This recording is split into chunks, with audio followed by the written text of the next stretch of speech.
to the 2022 CIF Southern Section Ford 11-person football Division IV Championships semifinal game between the Cypress Centurions and the Newport Harbor Sailors, coming to you live from Handel Stadium on the campus of Western High School in beautiful Anaheim, California. I am Coach Kevin Dole, joined as usual by Coach Mo Patios. So, Coach, what can you tell me about tonight's matchup? You know, when the CIF seedings came out, we saw the potential of a Cypress-Newport Harbor matchup, and we were hoping and praying this would happen. And 3 weeks later, here we are. I couldn't be more fired up. You got two of the hottest coaches in all of Orange County. Both, ironically enough, are going to represent the North and the South in the All-Star game. Let's start with Coach Feldman. He's in the semifinals for the fourth time in the last 5 years, won his fourth straight Empire League championship, taking on Coach Lofthouse, who, by the way, is an El Toro Charger. They are the defending CIF champions. So you got two outstanding coaches, two great programs, and they're ready to lock horns. Let's do it. The Centurions come in at 12-0, and they are the Empire League champions. Newport Harbor is representing the Sunset League. They have an 8-4 record. Played a very tough schedule this year. This game seems to be a perfect matchup. You have two teams that mirror each other skill-wise and talent-wise. This should be a real showdown, Coach. I can't tell you how many people called me and said, hey, off the record, who do you like? Like as if we're biased or something. Like, truth be told, if they play 10 times, I think it's 5-5. You cannot have two teams. Flip. They're mirrors of each other, mirror images. Let's start with the quarterback. You got Colton Joseph and Aiden Houston. Both 4-point-something students. They get straight A's in their AP classes, so they're studs off the field. They both can throw the ball. They're both actually more dominant running the ball. They're dual-threat quarterbacks. And so they're almost mirror images of one another in terms of their ability and how they play on the field. What about the running backs, Peyton Irving of Newport Harbor and Nate Schneider of Cypress? Well, those are the guys that are going to kind of keep you honest because they're just such a run-heavy team in terms of play action and hitting the receivers that you can't fall asleep on those running backs. So I think that might be the difference tonight offensively in terms of, you know, who gets the edge on the other opponent is who can establish the running game. And, of course, you have the big play guys, Cash and Hensham of Newport Harbor and Matthew Morrell of Cypress. You know, you look at these receiving units. For Harbor, you got Lamarque and Hensham versus Monteleone, Cusimano, and, of course, Morrell. I mean, the strength of these teams are their quarterbacks and their receivers, no doubt about it. So I think that will be the difference tonight, which offense can take advantage of the defense. So we were able to catch up with Coach Feldman this week and see what his thoughts were about the game. Hi, this is Coach Kevin Dole with CTV Sports, and today we're joined by the Cypress Centurion head football coach, Rick Feldman. Thanks for joining us today, Coach. My pleasure. So, we got big semifinal game this Friday against Newport Harbor. So, what can you tell us about Newport Harbor going into the game? You know, it's funny. They're obviously a very good team. Played a brutal schedule and beat two teams pretty badly in their first two playoff games. They are similar to us, I think. Pretty balanced, a bunch of different sets. Got an athletic quarterback who can run and throw equally well, and a couple of big-time receivers to get the ball to. Really tough up front, defensively, and number 4 is as good as I've seen playing that safety linebacker hybrid. So, speaking of which, you faced quarterback Colton Joseph last season when he was with San Juan Hills. What is the defensive plan to stop him in the Sailors' offense? Without giving too much away, we played a quarterback last week that could run, and actually did run pretty well against us. So hopefully we just have to play responsibility football and keep our eye on that guy because, like I said, he's equally dangerous with his arm or with his legs.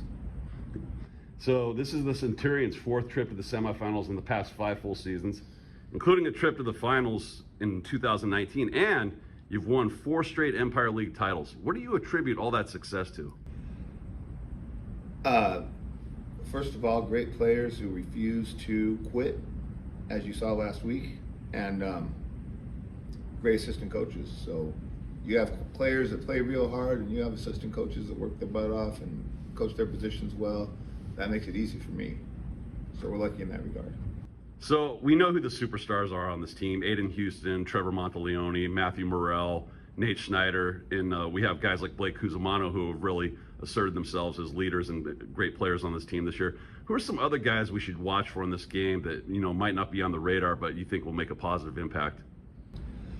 Bobby and Braden in our secondary. I think Jesse Malden for sure. hopefully on both sides of the ball. He really didn't play last week. He had a little bit of an injury. And our O-line and D-line, you know, everybody says that's where games are won, right? And I think that's where this one's going to be won as well. So hopefully we can win that battle and turn it into a win against a Newport team that we have a lot of respect for and think is an excellent football team. Awesome. Thank you very much, Coach. Get her done on Friday. Thanks for joining us today. Thank you. So we're about ready to go. One more matchup I want to talk about tonight, Coach. You have Trevor Monteleone of Cypress, and you have Carson Diavola of Newport Beach. What can you tell me about these two guys? They're incredibly physical players. They lead the county in tackling for safeties, not linebackers, safeties. They're both kind of like, remember Troy Polamalu of the Steelers, who's kind of a hybrid strong safety / linebacker? Really, the defenses are geared around those guys making plays and making tackles. If you like big hitters and big plays in the defense, those are two guys you want to keep your eye on because they can hit and they bring it week after week. If those two happen to collide, you know, Monteleone is a safety and a receiver. Diavola is a safety and a running back, so they could both potentially run into each other on the field. I would make that comparison. It'd be like two freight trains hitting one another. You know, sometimes now that my playing days are long over, I watch these games, I see some of the hits, I'm like, oh my God. How are you guys going to keep this on fire? Hey, we're live on the air right now. This is Andrew Turner, one of my former tennis players, reporter for, what do you report now, Andrew?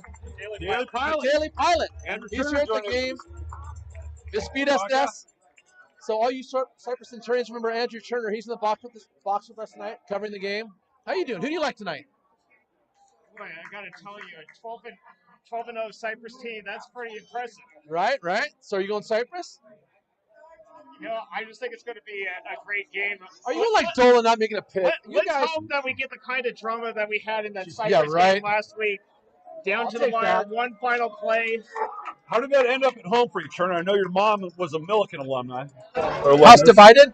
So mom was a teacher, dad was the Millikan alum, and for the kids, you know, we have to razz the parentals a little bit here. All right, well, hey, if it comes to last place, so be it. And it just might, because these teams are about as evenly matched as it gets. Andrew Turner, a lead reporter for the Daily Pilot. Read his column every day.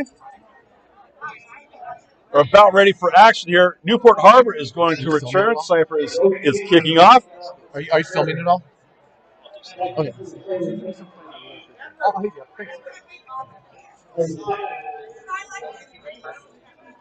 Oh, Carrie Vaughn chiming in says, "Tell Andrew Andrew just left Carrie, but I'll flag him down."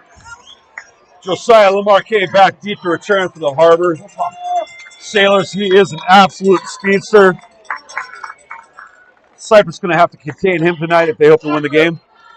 Logan Kennedy to kick off for the Centurions. Squib kick down the left sideline. It's going to roll out of bounds. Nobody touches it for Harbor.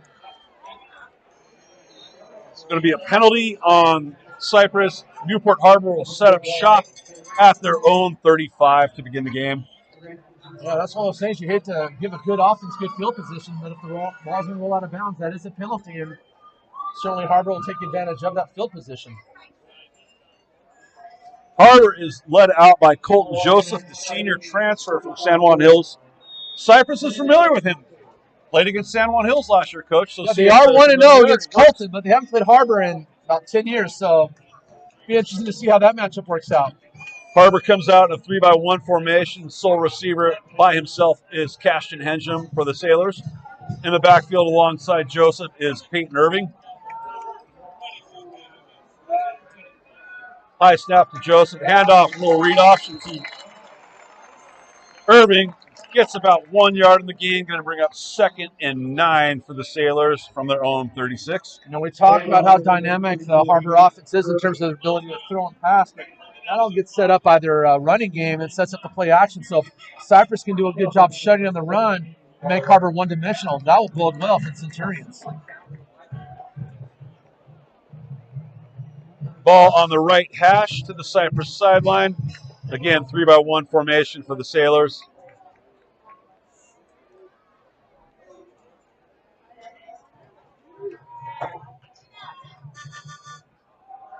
Again, handoff to Irving, and again, bottled up. Coach Crooks has a good run scheme plan for the Centurions. Going to bring up about 3rd down, and let's call it 6 for the Sailors.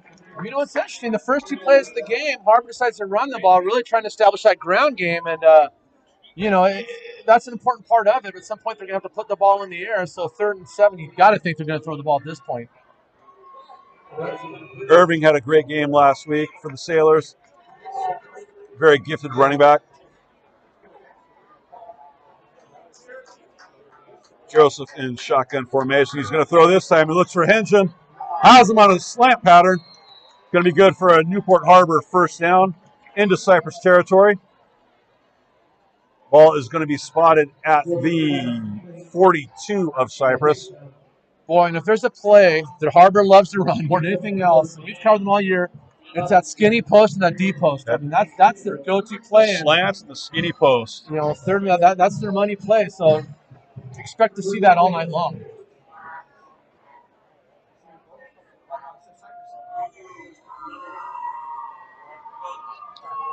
Tommy Robinson into the game for the Sailors. He's going to be the isolated receiver on the bottom of your screen.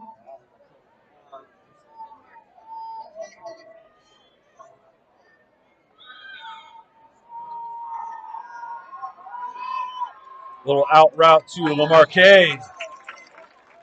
Picks up a gain, but pays the price as he's leveled on the Harbor sideline. Going to bring up a 2nd down and 7 for Newport Harbor. Yeah, that's a really nice job by the Cypress cornerback, shedding the block on what's really a hitch route and making the tackle for a minimal gain. That was Braden Shostrom, the junior safety. Ironically, their free safety leads the team in tackles, but that's just how aggressive he is. So nice job by the safety.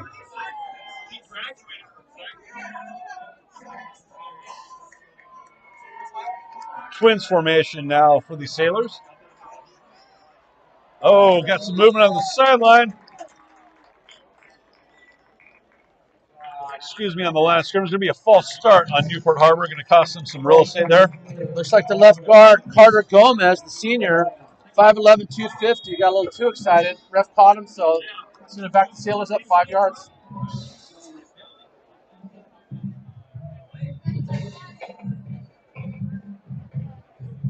So going to bring up a 2nd down and 12 for Newport Harbor. Ball at the 44 of Cypress.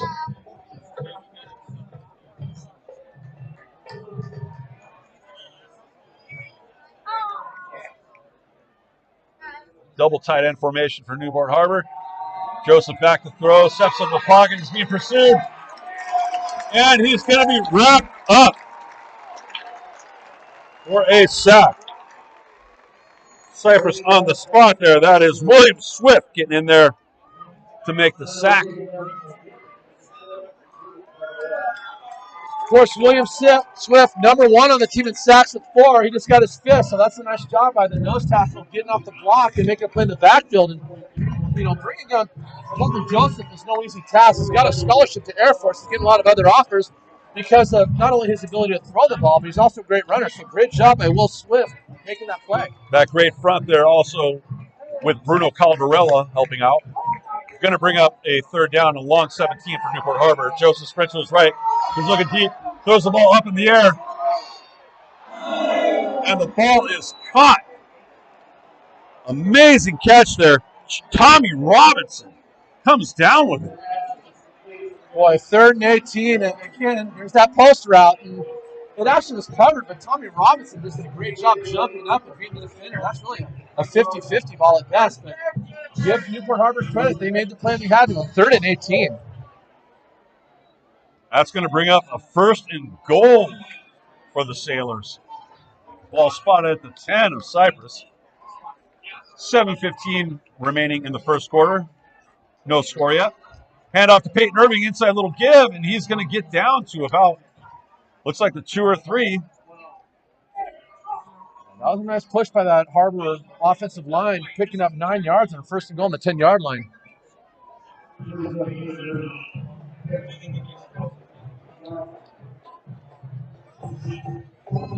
You know, it's funny, we've covered Harbor a couple times this year, and they're a fast-paced offense, but tonight they're not in any rush. They're huddling up, they're taking their time, and they're milking the clock. Here we are in the 1st quarter. It's almost halfway done, and Cypress hasn't even seen the ball yet. They have eclipsed 5:36 off the clock already on their opening drive. Again, double tight information. Snap to Joseph. He's going to take it himself. He caught for a loss. Nate Snyder was one of the many Centurions to get in the backfield and put Joseph down. So that's going to be a loss. Going to bring up 3rd down and goal to go from the 5-yard line. Yeah, that's a great job by Nate, firing off the edge, getting the backfield, disrupting the play because it had set up for a touchdown. But good job by the Cypress defense. The question is, do they have one more in him as we push 3rd down? Double tight end formation. And Joseph in the backfield with Irving. Little out route. Throws to Lamarque. Is it caught? Touchdown, Newport Harbor. Well, I'll tell you what, if you're Harbor, you could not have had a better first drive. They chewed for half the first quarter, made big plays when they had to, and just very efficient on offense. So that's a good start for the Sailors. Now, of course, the question is, can Cypress answer? So the initial Sailor drive took 6 minutes and 11 seconds. They lead 6-0.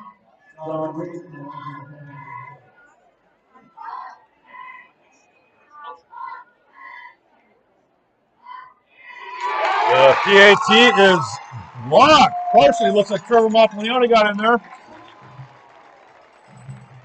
Now, let's early in the ballgame, and I'm going to tell you right now, whenever you have a matchup of 2 teams that are this equally matched, and it might come down to 1 or 2 points, it's quite possible that one missed PAT could be the difference. We got a lot of football to go, but remember that at the 5:49 mark in the first quarter, does that make a difference?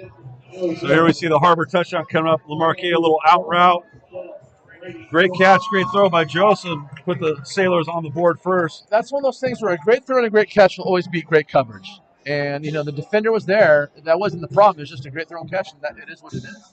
If you're just now joining us, thank you for watching the CIF Southern Section 4 Division 4 Football Championship semifinal game between Cypress and Newport Harbor.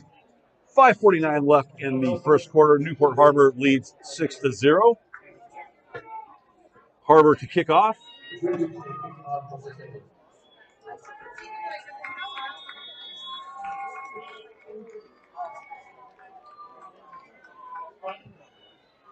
Back deep to return for Cypress. Matthew Baldonado kick to his side, and the ball goes out of bounds. Cypress will take over on the 35.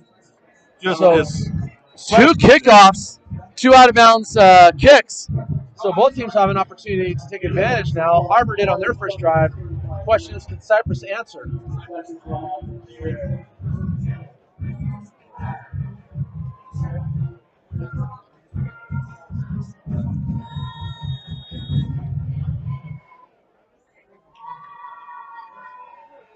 So for the first time tonight, Cypress takes the field on offense. Aiden Houston leads his troops out there.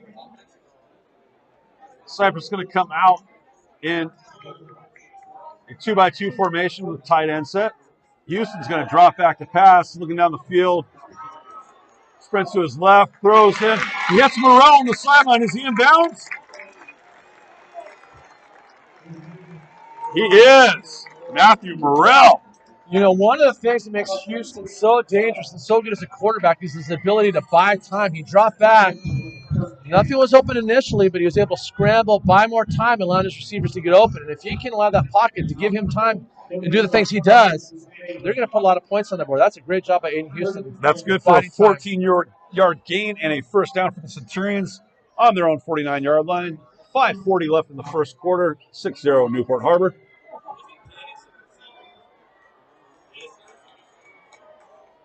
Same formation. Morrell goes in motion. Houston thinks about the toss option there. He gets hit and is taken down. Going to bring up a 2nd and 9. Houston gets a gain of 1. Yeah, they ran a little speed action to the field side. That was a nice job of the defensive end staying home and pressuring the quarterback, making the play in the backfield. But, you know, you talk about 2 teams in a battle of wills. This is really, you can sense the tension in the air. Like, it's every play is so important because it's so close, this game. As you said in the pregame show, you had brought this possibility up, 3-4 weeks ago. And when it finally arrived, I mean, we've been waiting all week for this, and so far this game is living up to all the hype. 2nd and 9 for the Centurions from the 50-yard line. Morrell again in motion.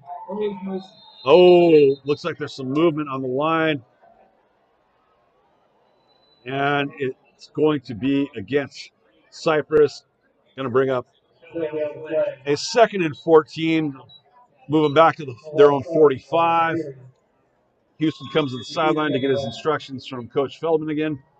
Aiden Houston, as I've been saying all season long, Coach, the best dual threat quarterback in all of Orange County. And keep in mind, he's only a junior, so he's coming back. Yeah. And remember, your junior to senior year in terms of getting bigger, stronger, faster, he's only going to be better. And by the way, he's like a 4.9. That means straight A's and AP classes. This guy's Harvard. I said in our last broadcast, he is an Ivy League quarterback.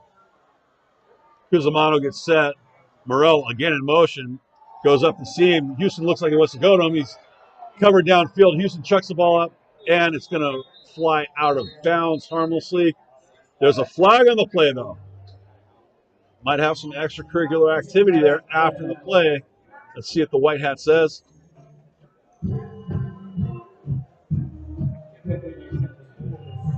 Oh, holding on Cypress. Oh, my. So speaking of Ed in Houston, his mom, Amber, used to be my boss at Lexington. She's now the principal at Oxford Academy, which is like the smartest people on the planet go. I saw her before the game, and I told her I'd give her a shout-out to anybody. She's got all this family in Tennessee listening. Oh, that's awesome. I said, Amber, text me their names and who they are, and I'll do it. And she hasn't done it, but, you know, she's on cloud nine. Her kid's having a great year. She's running into people. And I will tell you this. He's a wonderful young man, too. Every time you talk to him at school, he's cordial. He's a great kid. So to all the Houstons in Tennessee, if Amber hits me up with their names, I'll give you a shout-out specifically. But we're thinking of you, and Houston drops back to pass him downfield. Going to try to run for it himself. Gets rid of the ball. Complete. Is he inbounds or not? That is the question. Blake Cusimano with the catch. First down, Centurions. Blake Cusimano comes back. Houston improvises, able to find him on a 3rd and 15. My man Balake, the hero from last week's game. I mean, you think about all the great games in the history of Cypress football. I would say the CF championship was won, but that Milliken quarterfinal game came down the last play. Balake caught the touchdown. And the two-point conversion. But then Houston in the pocket, buying time. What a great job by him. And again, we talk about his ability to throw the ball, but really it's the damage he does on the ground and his ability to buy time and make plays happen as we get a timeout here on the field. Aiden just never panics. He's just so stellar out there and just so composed. Can I get some shout-outs? Absolutely. I got the Cole family listening. Remember Eric Cole? That was the guy that came to my house. He played football at Penn State. He made us look like two little 8th graders. Right. He's watching those boy Jack, because like in 1st grade, he's as big as us. That's He was at the Milliken game. He said he was so impressed with Cypress that Jack might even come here someday. Now, we got about 7 or 8 years to go, so we'd love to have him. Of course, his wife, Mary, and Katie, who's like my daughter's old teacher. And Katie's dear friend. So, love the Cole family. Thank you so much for listening. And then the Merricks, Ryan, Connor, who's going to be a future Newport Harbor Sailor. His wife, of course, went to CDM, so that's kind of a house divided. And then Michaela, their daughter, she's a soccer player. But we got a lot of people tuning in. Great stuff. Hey, as usual, shout out to our buddy in heaven, JD. His wife's right below us. And Anastasia. God, how much is JD loving this right now? He's knocking him down. He couldn't be happier. Oh, gosh. 1st and 10, Cypress from the 40 of Newport Harbor. I've been saying it ad nauseum tonight, but once again, Morrell in motion. Houston back to throw. He's looking for a seam shot with Morrell. Overthrows him a little bit. Monteleone and Morrell almost occupied the same space there. I'm not sure if that was a mix-up there or what, but the ball looked like it was intended for Morrell. Just a little overthrown by Houston.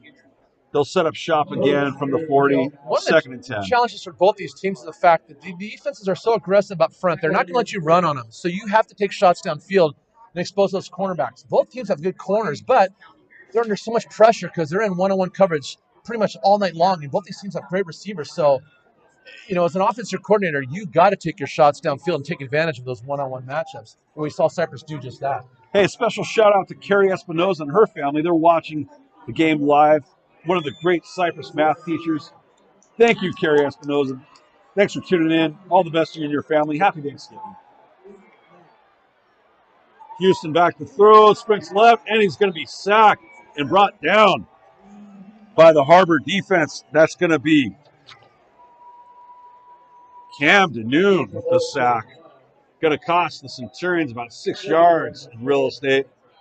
Going to bring up a third and a long 16. What's your best call here, Coach? Well, Harbor was faced with that situation last drive. He did the skinny post. Certainly Cypress has the receivers to run some deep routes. I mean, you're not probably going to get it run the ball, so go deep and see what happens. And also, you can get bailed out on a penalty. So, I mean, you got to go for the first here. And don't forget, Houston is capable of making up those yards himself. So 3-by-1 set for the Centurions. Houston, little draw to Schneider up the middle. And Schneider's going to pick up about 5. It's going to bring up a 4th down and 11. Or excuse me, about a 4th and 12. Ball's going to be spotted at the 43 of Newport Harbor. The punt team is on the field for the Centurions. Matthew Morrell will take the punting duties as usual. How about Carrie Vaughn? Remember the old varsity coach, tennis player at Cypress High School? Actually, Cal replaced her. San Luis Obispo. That's right. She's watching tonight with her dad, Gene.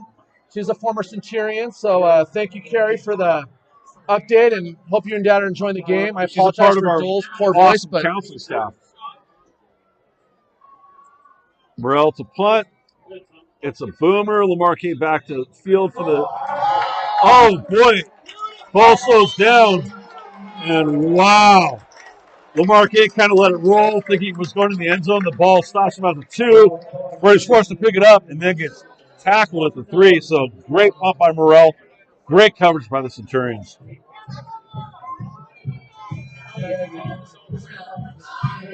So Newport Harbor is going to set up shop.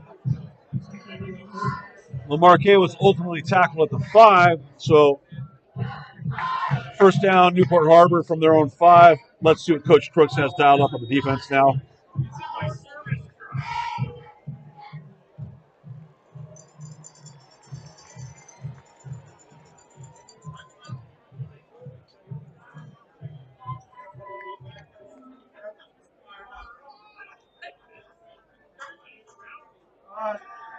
Little stretch play to Peyton Irving. Centurions almost had him balled up for a safety.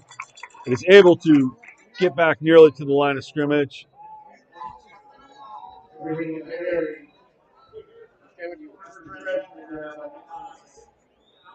Actually going to go for a loss of 2 on the play. Going to bring up 2nd down and 12 for the Sailors. Rocco Burdette on the tackle for the Centurions. And I'll tell you, the one thing that stands out to me tonight is the fact that Harbor's really been methodical and taking their time. We've seen them run this no-huddle offense all season long, but I think their thinking is take your time, kill some clock. It worked out great in the first drive, and here they go on their second drive doing the exact same thing. Certainly did. Anytime you can have a 6-minute and 11-minute drive in high school, that's impressive. Joseph back to pass. Pass is almost deflected in the end zone. Great pressure applied by the Centurions. Jacob Wilkie right in his face. Yeah, Wilkie came off the edge and really put a hit on Kojo, and that's a nice job by Cypress. You can't let him just sit back and pick you apart. So I think one of the keys tonight for Cypress in terms of slowing down this Harbor offense is pressuring the quarterback, and they've done that a couple times now with Wilkie and also Swift getting the sack on the last series. There's definitely some familiarity there. I'm sure Colton Joseph remembers these guys from last year when Cypress went down to San Juan Capistrano and beat San Juan Hills when Joseph was the quarterback there.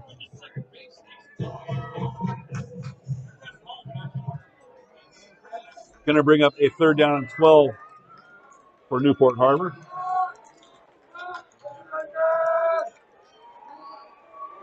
Oh, edge blitz off the edge. A little slant route to Lamarque. He's going to have enough for a first down, a little bit more. And it's going to be run out of bounds.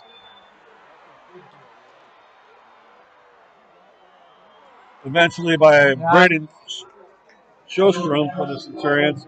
That time Cypress got the blitz, and you talk about a great call against the blitz is that little screen, and it just worked out perfect for Harbor.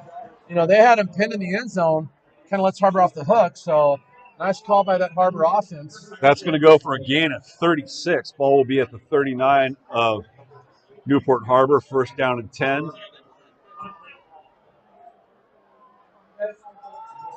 Peyton Irving gets the handoff from Colton Joseph. Harbor coming out in that wingback formation now, so changing the formation a little bit from the double tight end to walking one out as a wing. Well, you know, it's interesting because when these teams practice and prepare for one another, they have a whole season's worth of film. So as a coach, how much do you want to change what you do to show them a new look, something they're not prepared for, but not get so far away from what you're good at and what you do normally? So it's kind of that balance between how much do we change who we are and what we do to surprise the opponent, as opposed to just sticking to our guns and doing what we do best. Joseph to throw a little out route. Oh! What a collision. Boy. Coach, did you see that? Jesse Malden just absolutely lit up Lamarque. Well, our boy Jesse, remember Wow. my freshman year, he was my running back, and he was a stud. He's only a junior, so he'll be back. But, boy, he came up and laid the wood. Nice job, Jesse. That was a major hit. Hey, the Los Angeles Chargers have the Coach of the Year award going on right now. On your screen, you'll see a code. If you would scan that with your cell phone, you can vote for Coach Feldman to be named the LA Chargers Coach of the Year. It takes less than 5 seconds to do, and you can vote multiple times. So please scan that barcode as many times as you can this evening and vote for our own Coach Feldman as the Los Angeles Chargers Orange County Coach of the Year. Okay, so Amber Houston, my former boss, she updated me. Andre's brother and parents watching in Tennessee. Kishinator, I hope I'm saying that right. Kishinator. Anyway, we got people all over the country chiming in. So Andre's family, thank you so much. We hope you're enjoying the game. And, Thanks for joining us tonight. In fact, there's Amber down on the field with Pfeiffer. Both those guys are my bosses in Lexington. Now they're Pfeiffer's at Cypress is a English teacher, and Amber's over at Oxford. So we come to the end of the first quarter. Switch sides. Harbor up 6-0. Colton Joseph rolls to his left. Going to be chased out of bounds on the Cypress sideline. Went out of bounds by Trevor Monteleone for the Centurions. Going to be enough to move the sticks. The ball is going to be in Cypress territory. Spotted at the 45, first down for Newport Harbor.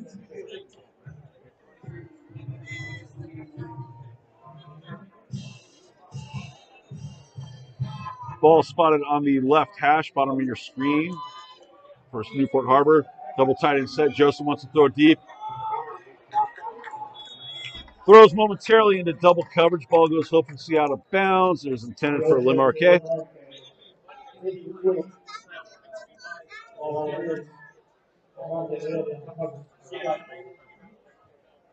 Hey, Coach, we got a chance to say hi to our buddies Jeff Hall and Fergie.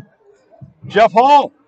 Is Halsey going to the USC-UCLA game? Oh, man, he loves his Bruins. He kept me more fired up. I was going to ask you, who's he rooting for? He's a Bruin through and through. Second down and 10 for Newport Harbor at the 45 of Cypress. Full start, Newport Harbor.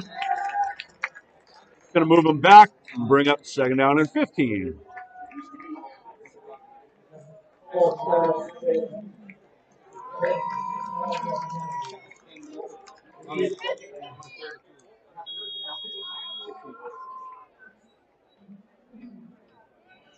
You're watching the CIF Southern Section Ford Football Championships Division IV semifinal game between the Cypress Centurions and Newport Harbor Sailors. 11:43 left in the first half. Newport Harbor leads 6-0. Well, we got a shout out for Vince Perry, the hero of the Pacifica game in the championship season. Way back in 07. Joseph looking for a little fade route from Tommy Robinson. Ball falls to the ground. Going to bring up a third down and a long 15 for the Sailors. Of course, Vince Perry made that game-saving tackle against Pacifica to get Cypress their only championship ever. Ironically enough. And where's he coaching now? Yeah, okay, so let's talk about that. Raymond Weezar, Perry's Newport Harbor. At Huntington. Yep. Weezar now is at Newport Harbor. Yeah, so you think this guy has a little issue with Cypress. Wow. Yeah, Coach Weezar, great guy. Championships. Coach Perry, great guy. 3-by-1 formation for the Sailors. Peyton Irving set off to the left of Colton Joseph, or the right, excuse me. Joseph takes a snap. Little out route. Looks like the timing was a little off there. Ball was intended for Tommy Robinson.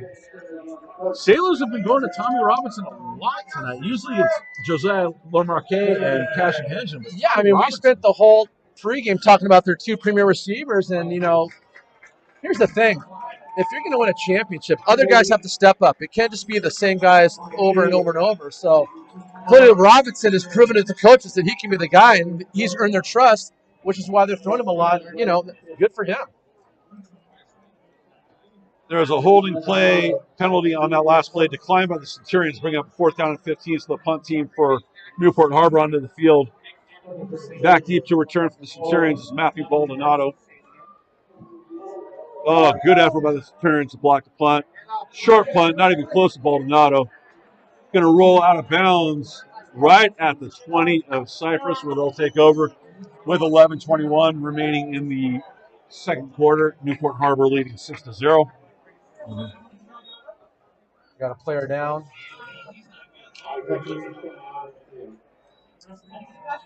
All right, Coach. Trivia time. Now, both these schools have some distinguished alumni.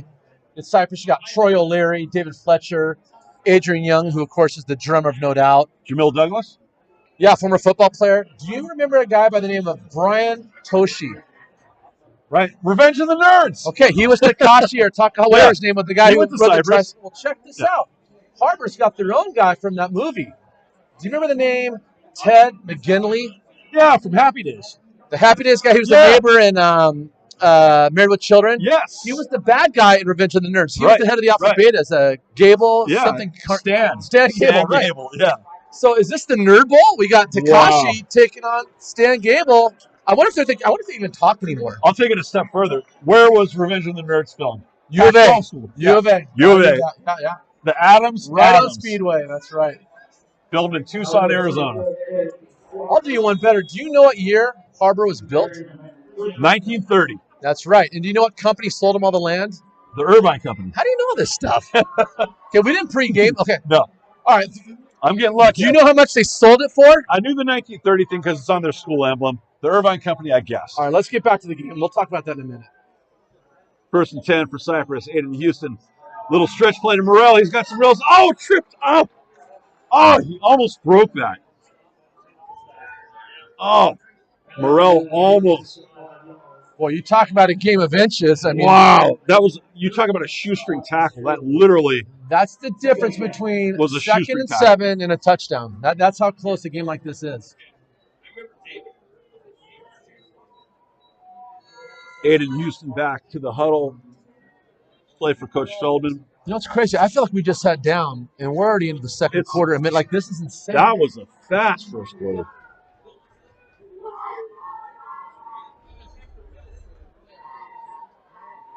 He's got deuce formation for the Centurions. Cusimano in motion.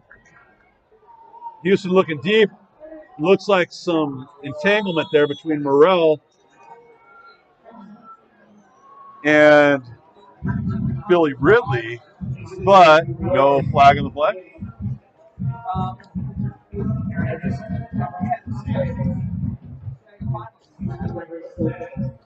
Excuse me, Garrett Emerson on the defense for the Sailors.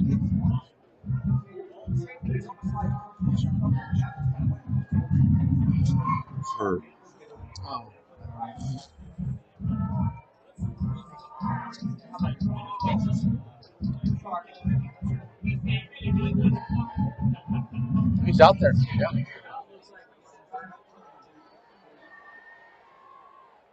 Little stack formation for the Centurions. Morrell motions in and that back out. Sprint right for Houston.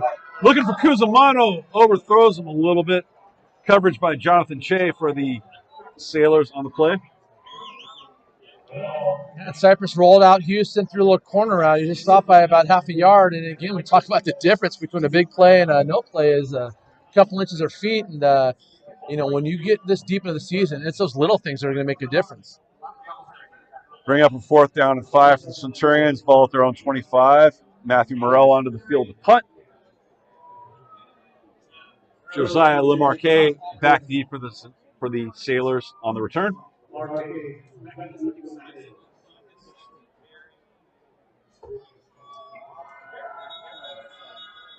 I have some laundry on the field from the referees.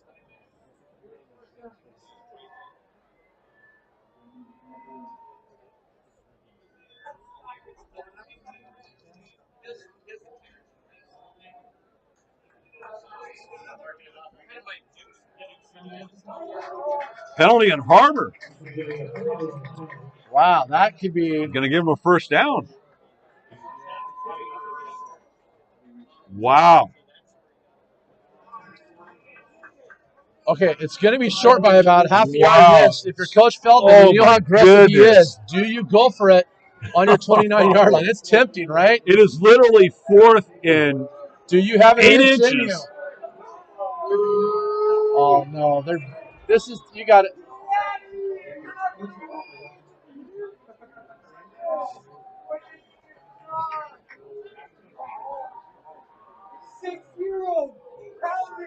Morrell spreads to the left. He's going to fake. Oh, he punts it. Australian rugby style kick. Looked like he was going to fake it, but he gets off a booming punt. Takes a Harbor roll, and it's going to roll out of bounds at the 20 of Harbor. So that's one of those deals where you roll your punter out, and if you see it, you go. If they come up in pressure, which they did, you got to kick it. So Morrell did the right thing. You know, don't be stupid.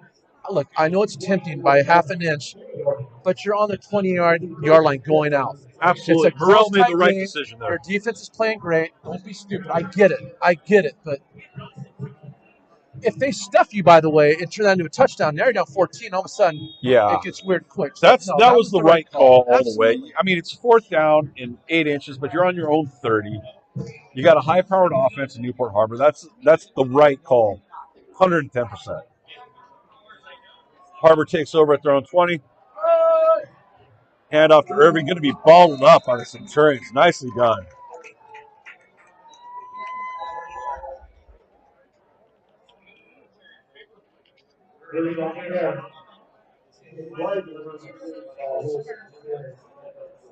Like to say hi to the Morrell family in Oregon. Aunt Betty and cousin Jerry watching the game in Ashland, Oregon, as well as cousins Tim and Andrea in Central Point, Oregon. Hope you're enjoying the game. As usual, Matthew Morrell, got to be proud of him, all he's doing. Recently committed to Oregon State.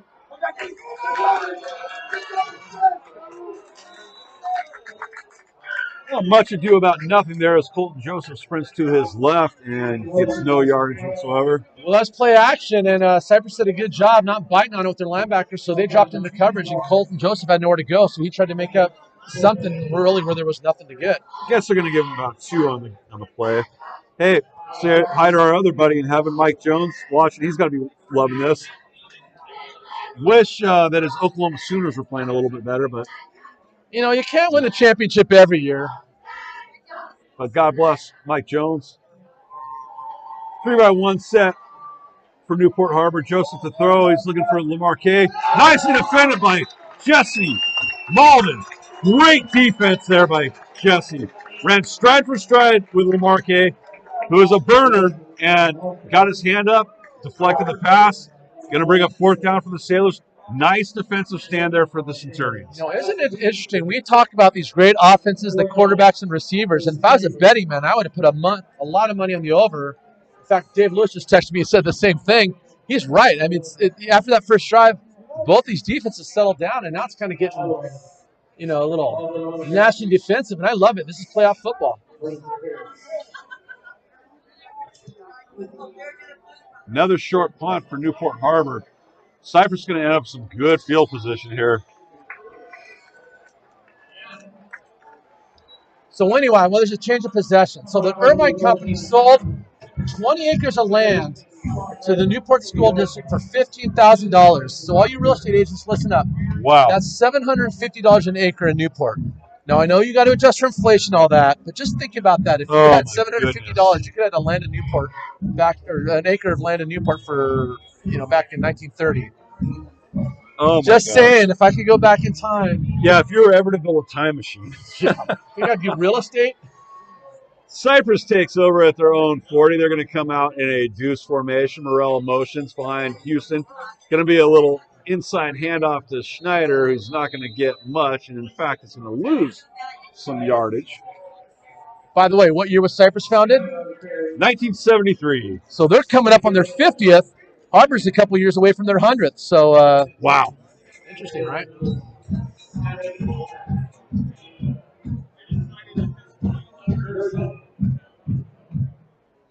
Second down and 10 for Cypress.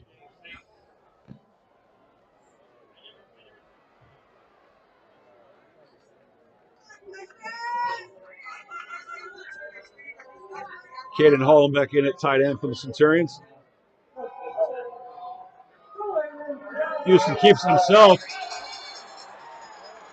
Oh, if Houston had had another foot on the sideline, he's taking that to the house, but sideline, they say, Coach, the 12th man, another tackler. Yeah, and that's what makes him so deadly. I mean, Harbor was in position to make the play, but he's just so fast and athletic, he was able to get out of a couple tackles and turn what was probably a loss into a first down.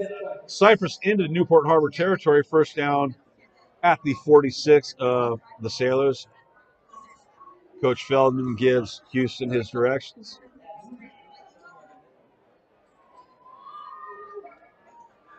Watch Trevor Monteleone at the bottom of your screen.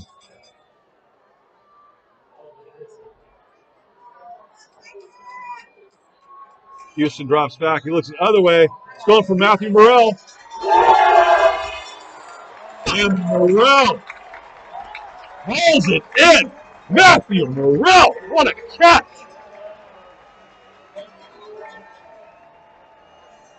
Centurions. First and goal at the 9 of Newport Harbor. 8:01 left in the first half.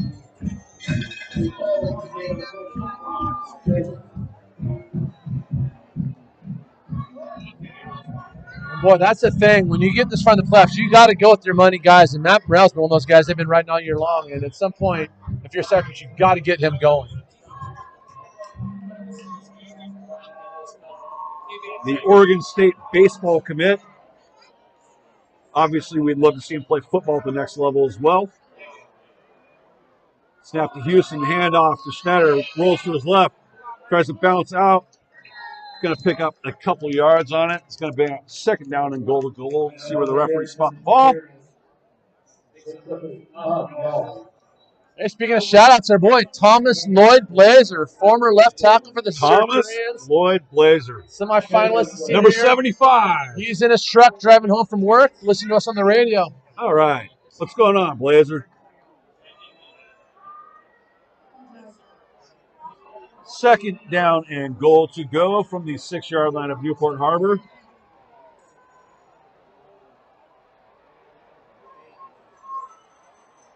Houston takes snap. He's going to throw a fade route to Morrell. Morrell! Oh! Had it! Knocked out of his hands at the last second by Garrett Emerson. Oh, Coach.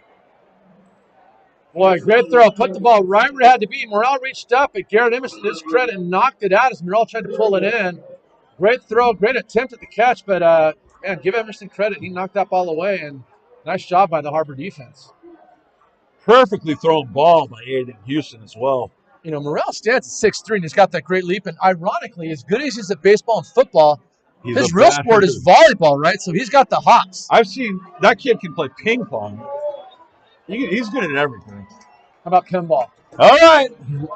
Yeah, I imagine he is. Too, right? Third and goal. Houston back to throw, looking for Morrell again. Scrambles. Oh, he's going to be sacked. Fumble on the play. Fortunately, Centurion secured. Oh. Nate Schneider, Johnny on the spot, recovers it. Well, that's a huge recovery for Cypress, because had Harbor taken over, Cypress would have walked away with nothing, but they're still close enough that at the very least they're going to get the field goal attempt. So if you're Cypress, you've got to at least get some 3 points, get back in this ball game. So Logan Kennedy's going to come on for the Centurions to attempt the field goal. Looks like it's going to be a 30-yarder. Ball spotted on the right hash. He's got to hook it a little bit to his left. Kick is up. And no good. Wide right. Oh, my goodness. Remember, Cypress struggled last week with their kicking game, and, they were able to overcome it, but, you can't keep playing around with that. Like, you need points when you can get it. And in a game like this with 6-0, as we're about 5 minutes away from halftime, you got to get the points when you can get it. So, hopefully for Cypress you can recover, but that was a lost opportunity, no doubt about it. So after the great Morel reception, the Centurions come away with nothing, but the good news is it's still just a 6-0 ball game. Plenty of time left, 5:52 to go in the first half. Newport Harbor takes it over on their own 20-yard line. They come out in a twins formation this time.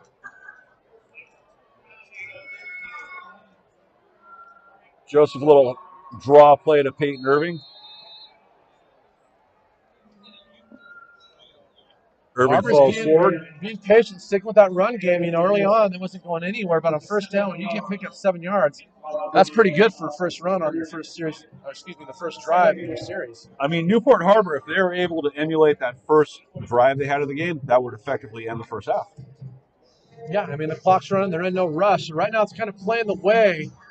Again, they've been a no-huddle team all year, but they've clearly made a decision to kind of run some clock, be patient, and right now it's really working out for them. Again, a long way to go. Handoff again to Peyton Irving. Centurion's ready for him this time. Maybe gets a gain of 1, going to bring up a third down, and they're going to give him a gain of 3, actually, or 2.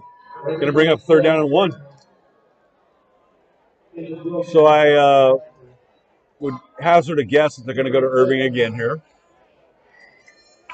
Well, it's 3rd and about 1. You got a lot of options. I mean, play action, it's risky, but it's one of those risk-reward things. But you're right. At this point, I would bang between the tackles to try to get that first, keep that clock running. And again, they're just being slow and methodical. They are in no rush whatsoever.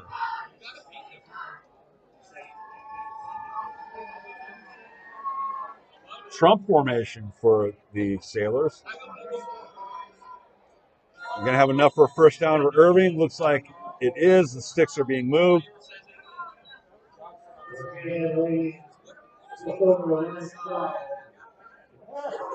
Ball spotted at the 34 of Newport Harbor.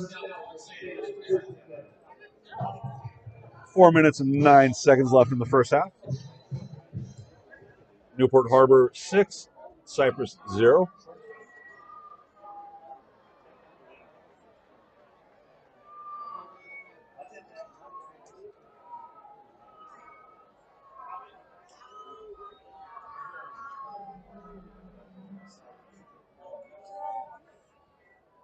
Joseph back to pass. Oh, ball's batted into line of scrimmage. Oh. Boy, Harbor dodged a bullet there. Wow. Anytime you got a batted ball at the line of scrimmage, that's a free-for-all. And that would have been a great opportunity for Cypress, but fortunately for Newport, it hit the ground. But nice job by Cypress getting their hands up in the air and deflecting that pass.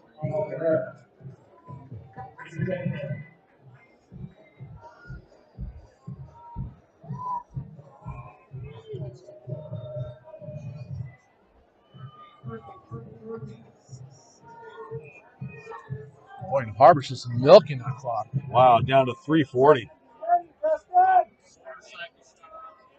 Passing situation. Oh, Joseph.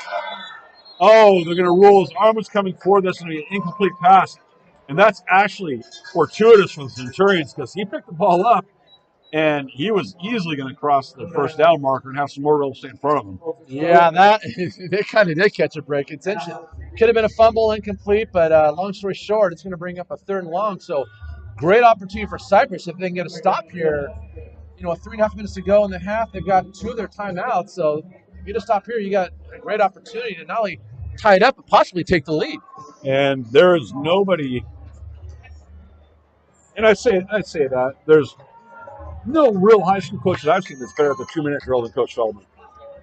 3-0-1 formation for the Sailors. Joseph back to pass again, drops back. Oh, looking for Peyton Irving, didn't have him. It's going to be a big stop for the Centurions. So the Sailors went from milking the clock to basically giving the ball back to the Centurions very quickly there. Yeah, that's a nice job by the Cypress defense. Bruno Caldera, the junior defensive end, has 2 sacks on the season, came off the edge and really put a lot of pressure on Joseph, forcing him to kind of throw the ball away. So nice job by the defensive end from Cypress to pressure the quarterback and get his team the ball back. So Matthew Baldonado back deep for the Centurions. He's going to actually field this one at his own 30. Tries to run to the right. He's going to be met by a couple of Sailors taken out of bounds right at about the 30.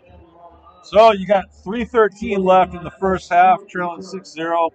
But you do have Aiden Houston, Matthew Morrell, and Trevor Monteleone on your offense. So if anybody can score here, it's definitely Coach Feldman in the Cypress Centurion offense. Thing, Harper came on, got that touch on the first drive, and that's been it. It feels like they've kind of controlled the game, but Cypress, if they can take advantage of the situation, can go into halftime up one. So even though it feels like kind of Harper's been in control, Cypress has an opportunity to take the lead at halftime. They give Baldonado a 2-yard return, ball spotted at the 32. Blake Cusimano in motion. Houston rolls to his right, throws right over the middle, and he has a receiver open, which is Matthew Morrell, going to be a pickup of, looks like about 5. Going to bring up 2nd down and 5 for the Centurions. Clock is moving. Cypress still has 2 timeouts left. Ball on the right hash, 39-yard line of Cypress.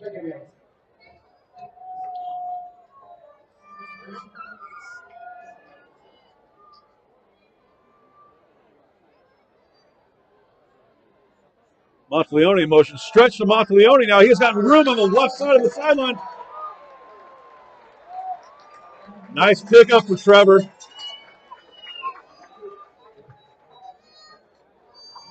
We'll move the sticks on Centurions. Gets out of bounds, too.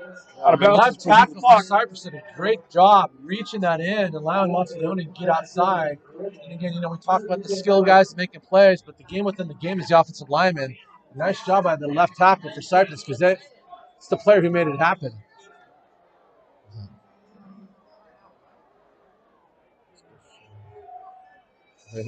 First and 10, Cypress.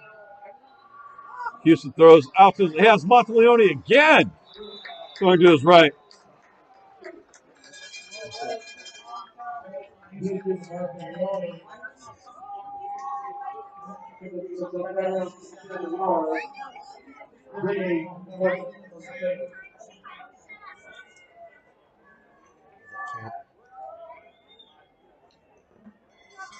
Second down and 4 for the Centurions into Newport Harbor territory. Ball spotted at the 41 of the Sailors. Morrell on the bottom of your screen motions to the left. Houston quick out to Monteleone. So Monteleone is getting in on the action now. That's 3 catches on this drive for him. Going to bring up a big 3rd down here, Coach. Yeah, you almost wonder with 3rd and 5 on the 40 if this is 2-down territory. I know it's tempting, but, you know, take care of business first. Hey, I'd like to say a special shout out to our buddies Kent McKell and Justin Connolly tuning in tonight. They're watching our show on mute, but calling the Los Al Mater Dei game. That's awesome. Houston going deep down the middle. Oh! Looking for Monteleone, just overthrew him by a yard. Another step, and Trevor Scott. All right. Vader. The scenario is this. 4th down. 4th and 4 on the 40. There's 1:10 to go in the half. Oh! Do you go for it or do you punt it away? Head coach. Coach Feldman. Coach Feldman's going for it. He's Looks going. like he is. I don't see the punter. He's going. He's an aggressive play caller. He's going. Yeah, I don't. He might call timeout and think about it. You can't obviously take your timeouts in the half, so and it looks like that's what he's going to do.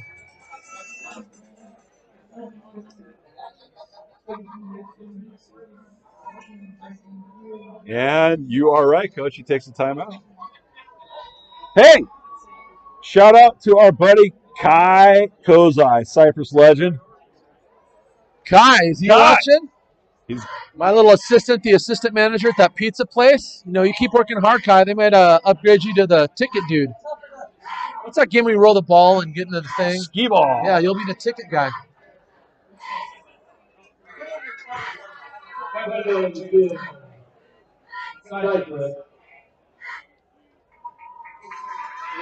Hey, be sure to tune in to Cypress Sports Weekly Thursdays on YouTube, Cypress TV Sports Channel, where you'll see Coach Russell and Coach Slivkov, our athletic directors, bring up a host of topics and cover all things Cypress sports and have some great guests.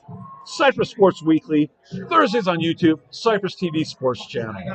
Now I get to give a shout out to my guys, Green Boxes, Tommy Tarr, and Bryce T. Sawyer. Green Those Boxes, guys Tommy always Tarr, calling Bryce us, T. giving us a Sawyer. hard time, and we've run into at least one of them at the Goose. Absolutely. We'll Great be there guys. Sunday, guys, around 4 o'clock, so if you're in there, swing by. We'll buy you a round. Great guys. 1:10 remaining in the half. 4th down and 3. Cypress with the ball at the Newport Harbor 40. They are going for it. Morrell goes out. Oh, it's going to be a false start on Cypress, I think.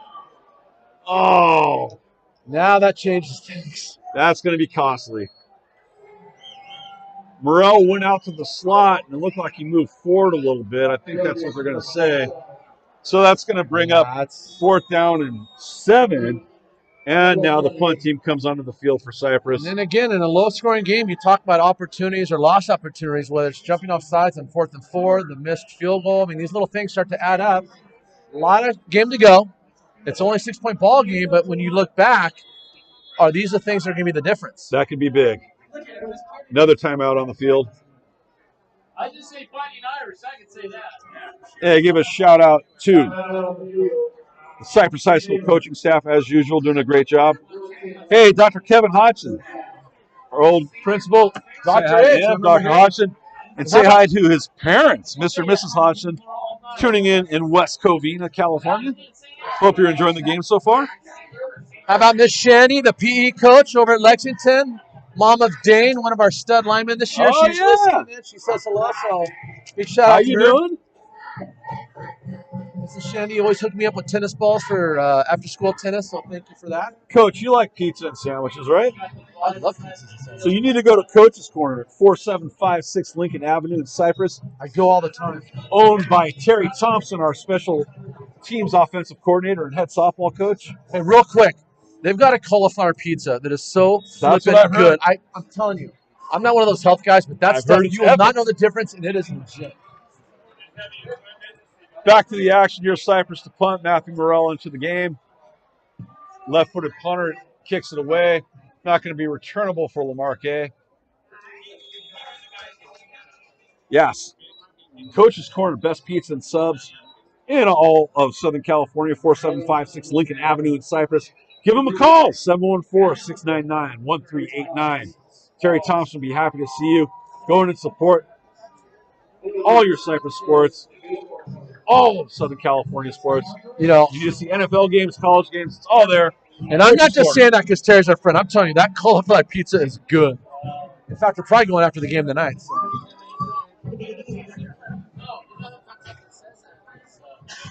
1 minute and 1 second left in the first half. So if you harbor, do you get aggressive and try to get some more points on the board, or are you going to half with that 6-point lead? Looks like they're going to be aggressive. Joseph back to throw. Oh, evades a sack real quick.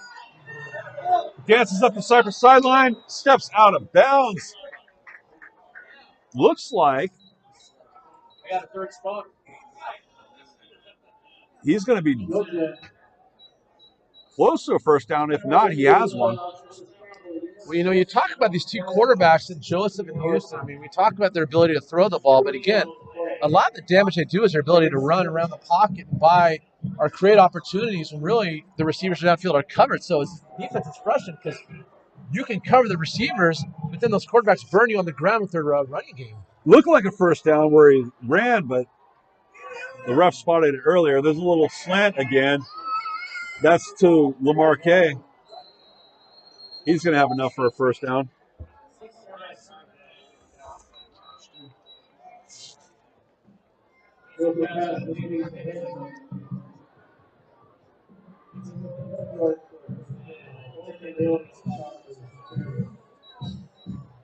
First Now down, the clock Newport is Harbor. running. You got to think Harbor. You better get on the ball and throw it, or at least call timeout down to 30 seconds. Oh, we're going to have a catch by Harbor, but there's a penalty, and it looks like it's going to be on the Sailors. It's going to nullify the game there. Yeah, the receivers weren't set. I mean, that's the thing. When that ball snapped, you have to have all of your players set, not moving around. So Catch made by Cash and Hensham, but it's going to be nullified by the penalty on the play.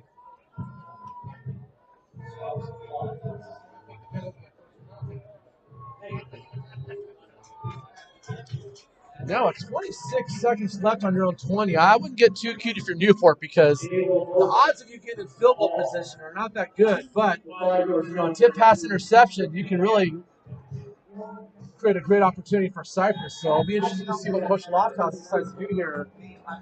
The first half is close to coming to an end. 26 seconds left.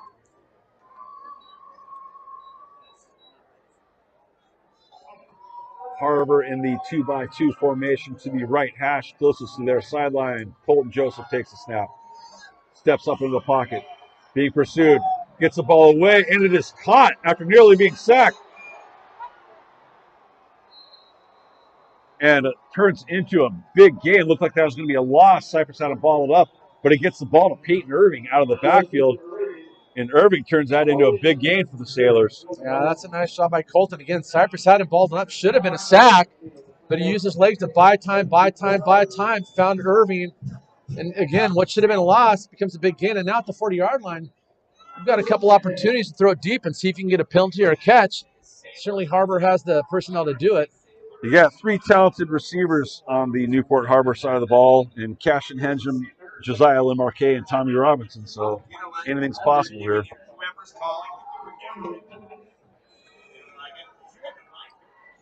Timeout on the field. 15 seconds remaining in the half. You are watching the CIF Southern Section Ford Football Championships Division IV semifinal game live from Handel Field on the campus of Western High School. Cypress and Newport Harbor. Newport Harbor leading 6-0 in a non-expected defensive Shockingly, battle. yeah, right. We talked about offense and these great receivers and quarterbacks, but really it's been the defense that stepped up for both these teams. So here we go. Again, 2-by-2 formation for Newport Harbor. Looks like a false start on Newport Harbor. Receivers definitely left earlier at the top of the screen. Going to be illegal procedure. Got to get set.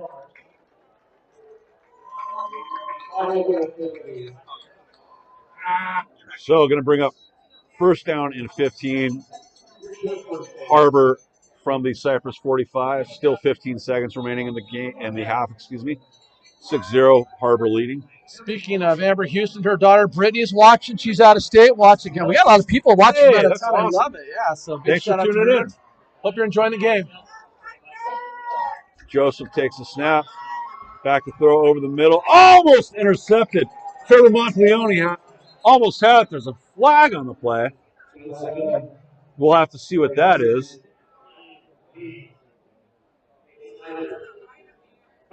Slightly off the line of scrimmage, so. Oh, it's on Cypress. Interesting. Well, there's only 10 seconds left. It looks like Harbor's going to get the ball on around the 30. I don't know the range of their kicker, but even for an NFL ground, this is pretty far out. So really, that'd be a 47-yarder. Yeah, and that's on the hash too. So really, just keep everything in front of you.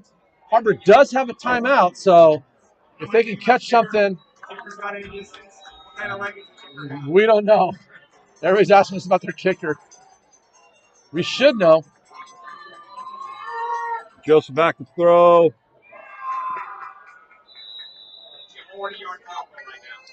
Get a little out route there. South County, a bunch of soccer players, anything's possible. So they're on the left hash. It's about a 38, 39-yarder. There's only 4 seconds left. So you got two options. You can try to put it in the end zone, throw it deep, and either get a penalty or a catch. Or if you got a kicker with the range, you'd be kicking from the left hash. So ball spotted at the 23. This would be a 40-yard field goal. See what Coach Lofthouse elects to do. Looks like he's going to go for it. We're going to have one play to end the half. 3-by-1 formation for Newport Harbor. Joseph takes a snap. Going for the end zone. Overthrows Lemarque, and that's going to bring an end to the half. And through one half of play. Surprising game.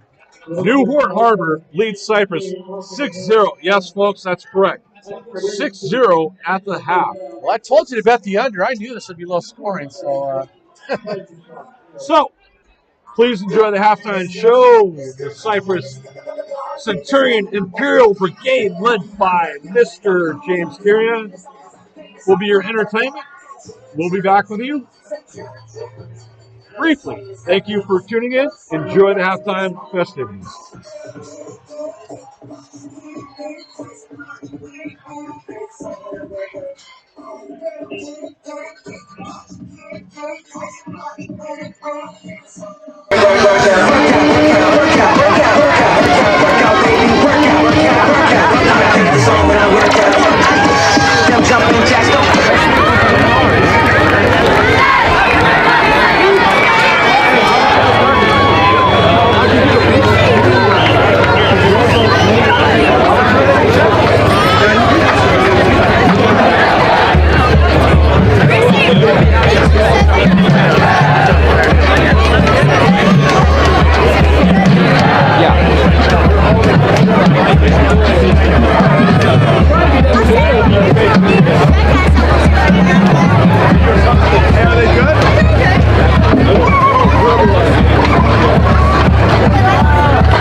So that's never going to happen.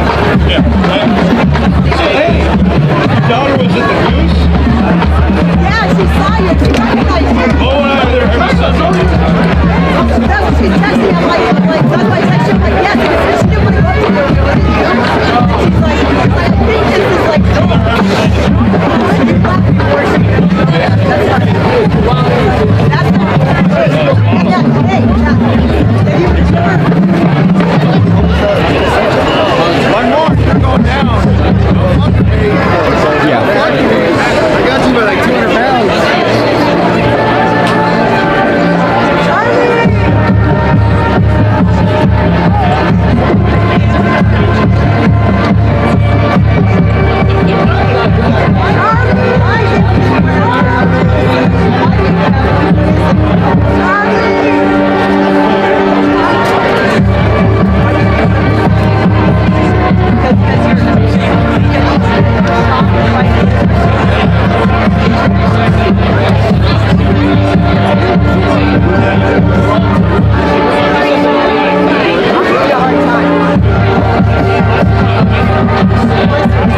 Hey everyone, I'm Jeff Russell and this is Mark Slevkov, and we're not only your Cypress Athletic Directors, but we're also hosts for Cypress Sports Weekly. Each week we cover what's happening in Cypress sports and also what is coming up.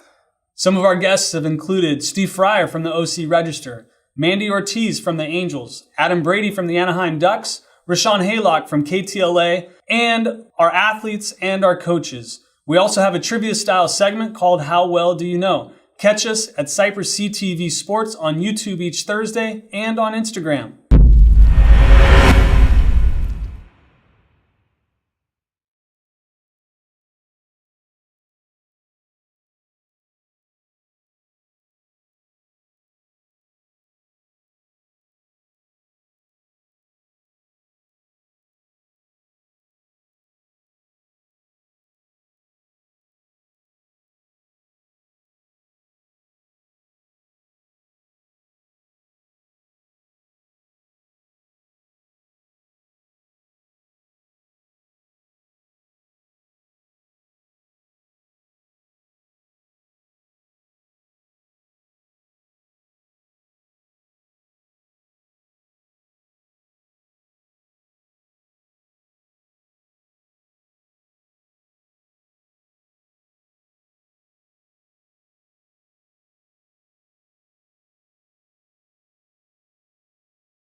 And welcome back to the CIF Southern Section 4 Division 4 Football Championship semifinal game between the Cypress Centurions and Newport Harbor Sailors. Hey, did you know Coach Feldman is up for the LA Chargers Coach of the Year? Go ahead and scan that barcode on your screen right now and you can vote for him. Rick Feldman, LA Chargers High School Coach of the Year for Orange County. Go ahead and scan that barcode and you can vote for him as many times as you like. He got Coach of the Week, I think, back in week 2. He did. And, boy, how cool would that be to be Coach of the Year on top of that? And he deserves it. He totally does. We have a lot of worthy candidates, but obviously we think Coach Feldman's the best. So, Coach, 6-0 at halftime. You and I both had talked about this game ad nauseum this entire week. This is not what either one of us expected. I don't think anybody in the stadium expected the score to be what it is at halftime. No, in fact, why anybody would ever listen to us again, ask us to break down a game before it happens, this is the reason why you probably shouldn't. All the experience we have watching Cypress, and even Harbor for that matter this year, everything on paper pointed to a shootout. And everybody who talked to me on the record and off the record for that matter, I said, look, this is going to be a high-scoring ball game. There's going to be a lot of pressure on the cornerbacks. And bet the over, well, there's a reason why they played the game on the field and not in the stat box. And we're finding out right now. This is playoff football. I think the defenses have been outstanding. I mean, points and yards for that matter are coming out of premium. Harbor had that first good drive, missed the PAT, and that's been it. Both defenses have been really doing a good job stepping up.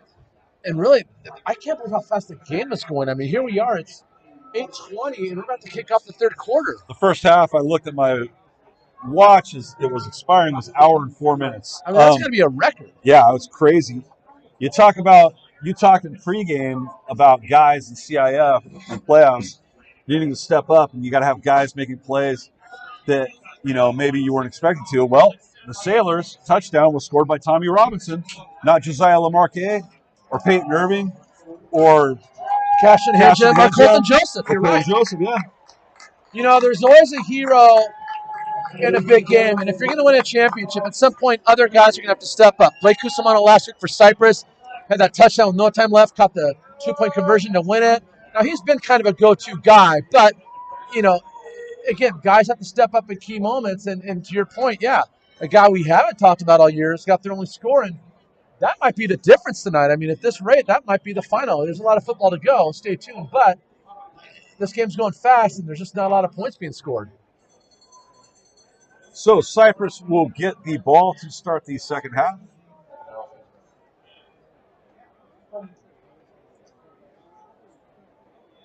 Got any updates? I see Modern Day is up on Los Al 10-0, and that's semifinal Division One. Griffins are hanging in there. I heard CDM's getting hammered right now by.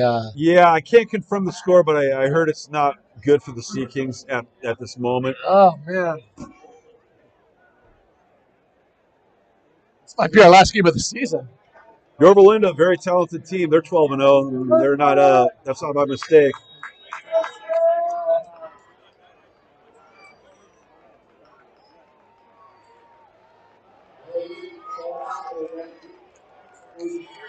So Harbor in a 6-by-4 formation to kick off the ball. Line drive kick. And it's going to roll out of bounds. Not going to be fielded by Matthew Baldonado, so the Centurions will set up shop at their own 35. You know, 3 kickoffs tonight, and all 3 have gone out of bounds. When's the last time you've seen that? Yeah, and they're obviously designed squib kicks, but I don't think each coach intended for them to go out of bounds as they did.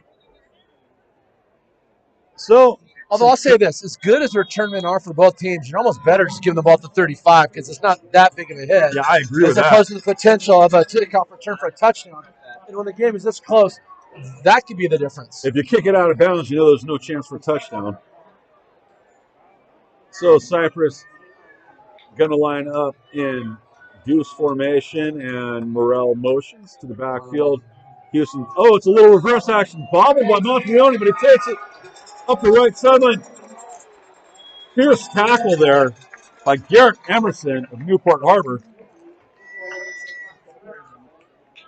I like that call. Newport Harbor's a very aggressive defense. They like to attack the ball at the point of attack. So one of the ways you can neutralize that is reverse. So great call coming out the first play of the second half for Coach Feldman in that Cypress offense. It's going to be good enough for a first down. It's going to be a gain of 10 for Monteleone on the reverse there. First down at the 45 of Cypress. Good start to the second half for the Centurions.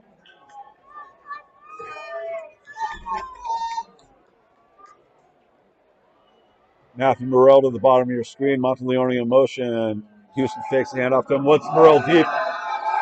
Going to get pass interference on Morrell. Ball was a little overthrown by Houston, but Morrell was impeded by Garrett Emerson. Going to bring up another first down for the Centurions, so 2 plays. Yeah, and Garrett Emerson got his arms around Morrell, and anytime you pull jersey or prevent the receiver from this route, you're going to get flagged. Excellent start for the Centurions. Gain of 10 to Monteleone, and then a pass interference there on Morrell, so they are now at the 40-yard line of Newport Harbor. 1 play, 10 yards. Second play, 15-yard penalty. Blake Cusimano, the isolated receiver at the top of your screen. Morrell and Monteleone to the bottom. Monteleone in motion. Houston's looking for Morrell.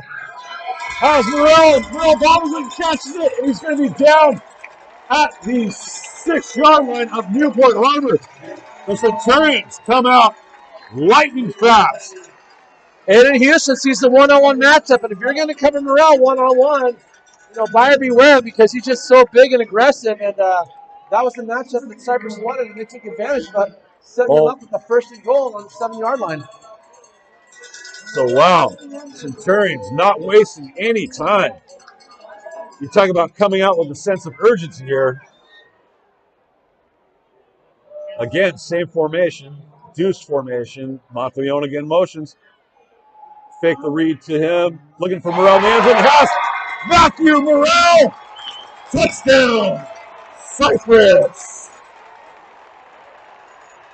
Centurions. 3 plays plus the penalty. Go 65 yards in 1 minute and 31 seconds. Weren't able to score in the entire first half. Come out, make it look easy to begin the second half. One of the keys to being a great coach is not your ability to game plan necessarily, but your ability to adjust in a game Cypress, who got shut out that first half, did a great job making halftime adjustments. They found the one-on-one matchup they wanted, and really Morrell versus Emerson the whole way down the field. Great job, Cypress. And for the first time this evening, Cypress has taken the lead.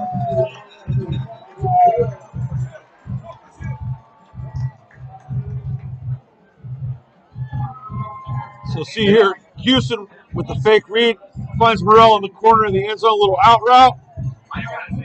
Yeah, and again, we talk about this all the time. There's no perfect coverage for a great throw and a great catch. So nice job by Cypress executing on that first drive. And just like that, Cypress has got the lead. So one of the fans is yelling at us, telling Cypress to go for 2. I don't know why. They're up 1 right now. It's, why did they go for 2 here? You don't know? Okay, well, trust me, the PAT was the right call. We're getting yelled at by these fired up fans right now. And by the way, you don't go for 2 in that situation. I don't upset this guy, but So 10:29 left in the third quarter. Just like that, Cypress is up 7-6, trailing the entire first half. Come out of the locker room, and boom, like a lightning strike.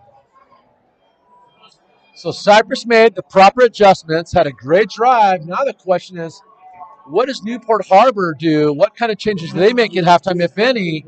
Because, again, they scored on the first drive, and that was it. So let's just see if they can answer. Because right now, Cypress has got the momentum.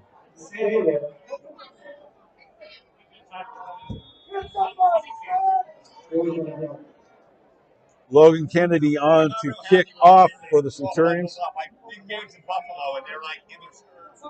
6 feet of snow. Kennedy kicks it deep into the end zone, non-returnable, so the Sailors will take over at the 20-yard line.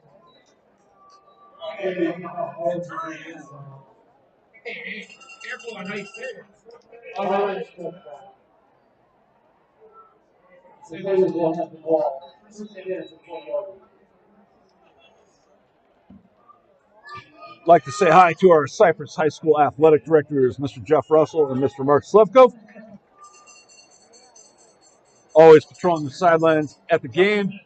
Thanks for the great job that you guys do. All right, back to the action. Newport Harbor comes out in that 2x2 formation that they like to use so often and effectively. Colton Joseph takes a snap, throws to the outside to Josiah Lemarque, and he's going to have a pickup of about 5 to the 25-yard line, bringing up a 2nd down and 5.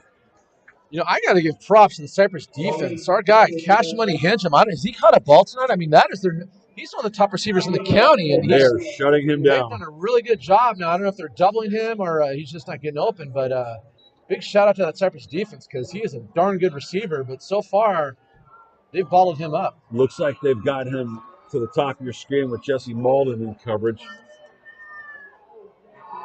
Oh, ball almost caught, nearly dropped.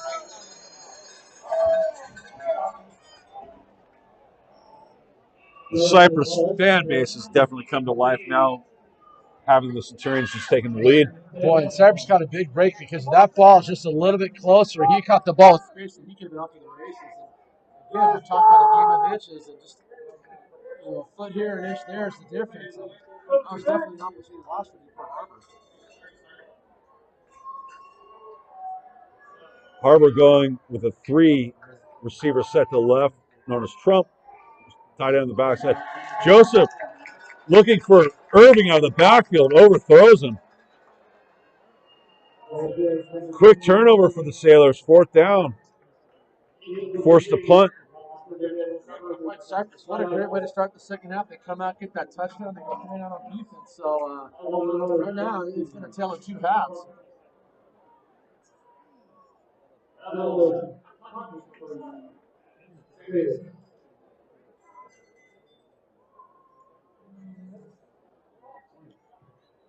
Punt is up and away. Baldonado lets it roll. Ball is going to come to a stop at the 27 of Cypress, where they'll take over with 9:34 remaining in the third quarter, leading 7-6. it's funny we talk so much about an offense and defense and special teams. There's a lot of lost yardage in special teams right there for Cypress. You want to be a little more aggressive in terms of all the ball positions.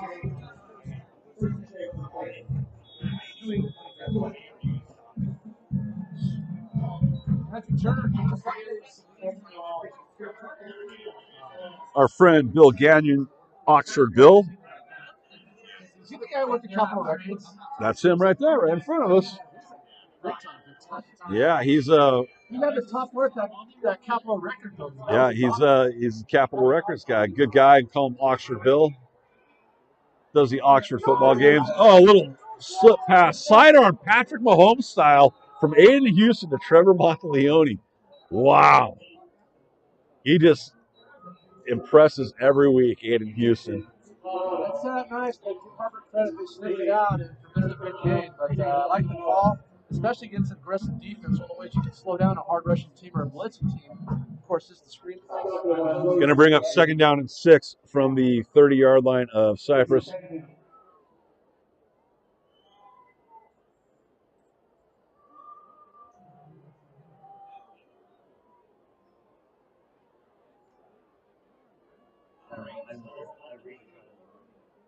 Monteleone motions over the middle. Houston fakes the handoff to him, keeps it himself. He's got room on the left sideline. Oh, Houston gets knocked out of bounds. Otherwise, he's going to score.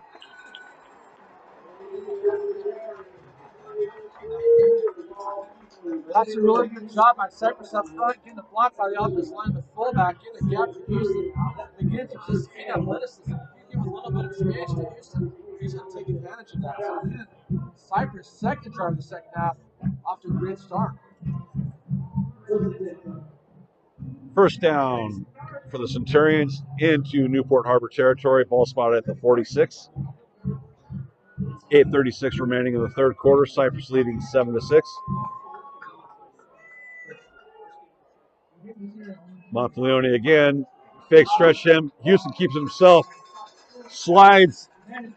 Not going to give him the first down, though. Going to spot him just shy. Going to bring about 2nd down and 3. Nice play for the Centurions, though. I mean, if they can just get chunks of yardage like that every play, they're eventually going to score again. You don't have to be in the situation. You've got the momentum. You've got a nice drive going. You've got about 8 yards to go down. Stay healthy. You're in the semifinals. You don't want to be taking necessary hits. So that's a nice job by Houston. Once again, Aiden Houston, 4 AP classes and a 4.6 GPA.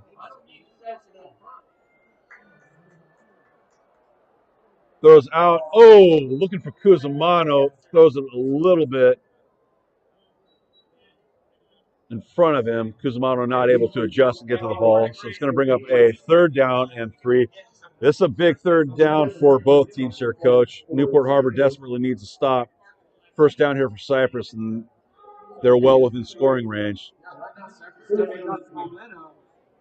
it's only a 1-point ball game, so you're right. A first down keeps the drive going. They continue with the momentum. Harbor going to stop and get the ball. Now they got number 2. Harbor defense admonishing their fans to cheer. Cypress fans counter. Here it is again. Fake stretch to Monteleone, and Houston takes it up the middle. First down. Cypress. Coach Feldman has gone to that play 3 or 4 times in this drive, and you know what? It's working, so why not? Think about a quarterback who's going to throw. It's hard to count him as a defense because he's an extra attacker on offense. And that play action, when he pulls it, you got to have a defender locked on it. It's pretty short. Houston sees that gap, he hits it, turns it into a first down. So that's a great job. First down, Cypress at the Newport Harbor 34. This is where Cypress is very effective at gashing and both gassing your defense. Defense been out there a long time. Starts to wear on you, Coach. Monteleone in motion again. Houston again pulls it. Another big gainer for Aiden. The linebacker came up and stuffed the fullback, so Aiden saw that, pulls it, and turns again what should have been a loss and causes a yard. So nice job by Aiden. kind of running this offense and slowly, surely, methodically moving them down the field. 2nd down and 3 to go from the 27 of Newport Harbor.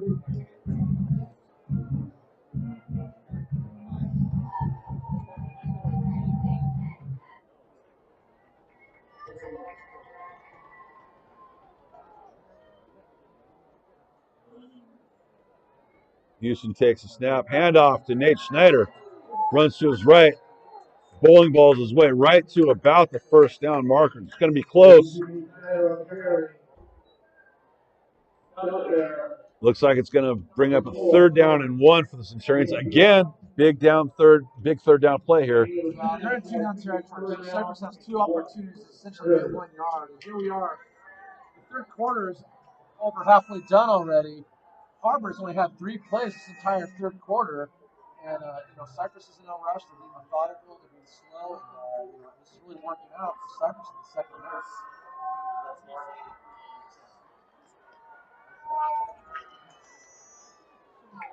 Snyder lining up to the left, checks to the right. Harbor looks to be bringing the house, and they're going to be offsides. Going to be an automatic 1st down for Cypress. As the game progresses and the team gets tired, it's very important to jump off sides, especially when you go on team. You kind of lose that discipline and focus. And Harbor defense, there's hands on their hips, and I feel like the wear and tear is starting to take its toll on them a little bit. And the question, of course, is can Cypress finish the drive?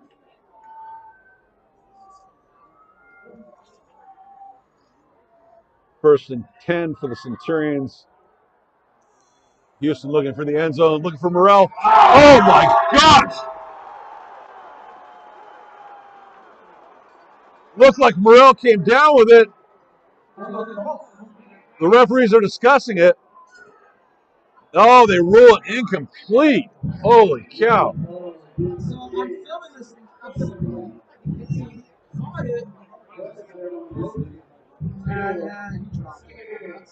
All right, good job by the Harbor defense. Wow. But great throw. He got his hands on it, but just couldn't bring it down. And that was a huge stop by Harbor. They just got 2 more to go. And just got an update on the CIF game. 37-7. They're getting right down there. Didn't see that one coming. Back to the action. Monteleone motions. Houston pulls it again, and again he's going to have a big gainer. Stays in bound. He's going to score. They're going to rule him out the 1 or a touchdown.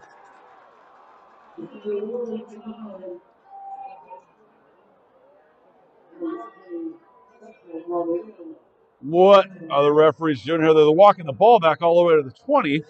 Oh, there's a flag on the field, boy. Oh, it's going to be a holding play on Cypress. Well, let's see if we can see the holding. He's going to fake the run action and pull it. Now you see the flag going out. Wow. Valiant effort by Houston. Apparently there was a hold in there. I'm not really sure where it was, but the referees apparently saw it.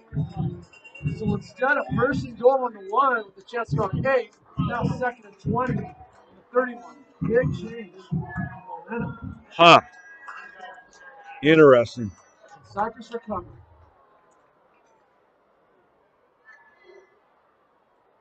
Houston looking to throw now. Oh, he had Monteleone over the middle. I'm sorry. That was Cusimano. No, it was Monteleone. He slipped, though. That turf just gave out from under him. This is not one of the most Literally looked like the rug was pulled out from under him. you got to remember, this stadium shares 5 teams, if I'm not mistaken. Savannah, Cypress, Magnolia, Kennedy, Western. And, Thursday, Friday, Saturday, it's getting played on. And actually, considering how late it is in the year, it looks okay, but this field just don't. I'm wondering if that's a factor tonight for Newport Harbor, who has played on predominantly turf fields all season. It's hard to say. Both teams are playing on the same surface, so I don't know. But you're right. It's a surface they're not used to. Cusimano motions over the middle. Houston rolls his right, steps in the pocket. He's got some room to run. Scrambles to his left. Stays on his feet. Valiant effort there. Great gain for Houston. Picks up some yardage there. Gain of about, looks like gain of 15 on that. Puts Centurions right back in business. Going to bring up a 3rd down and 5. Ball spotted at the 15 of Newport Harbor. Shout out to Robbie Noel, the senior linebacker, number 2 in the team for tackles. Another one of those 4.0 students. Really, first down single tackle now. Actually, it says 3rd down sideline. It's 4th. This is where they've struggled with the mission. So this is a big down. Logan Kennedy on for the field goal attempt.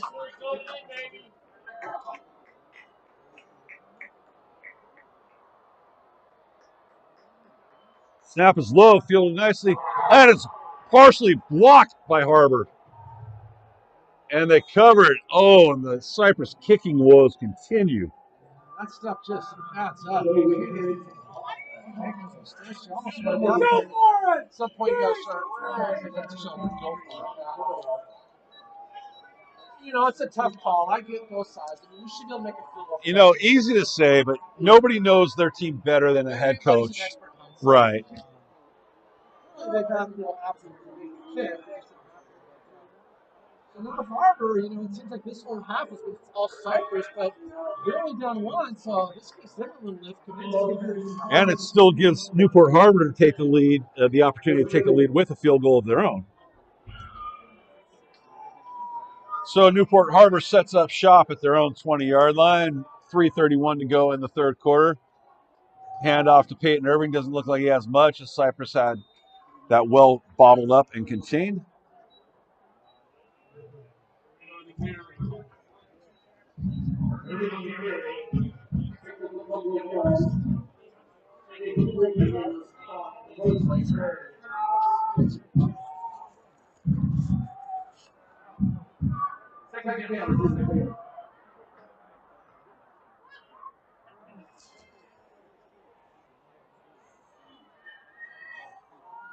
Newport Harbor 2nd down and 8. Hand off to Irving again. Well, I'll tell you what, the Cypress defense, ever since that first drive, has been lights out. They've shut out this outstanding Harbor offense, so give them credit.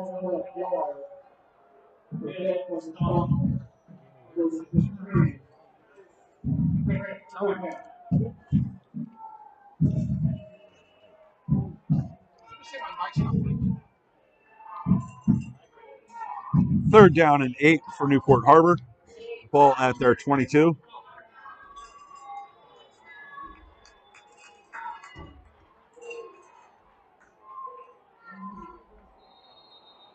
Have a stoppage of play on the field. Cypress jumping off sides. Oh, Harbor. Look at that. Big break for Cypress. That's a huge penalty.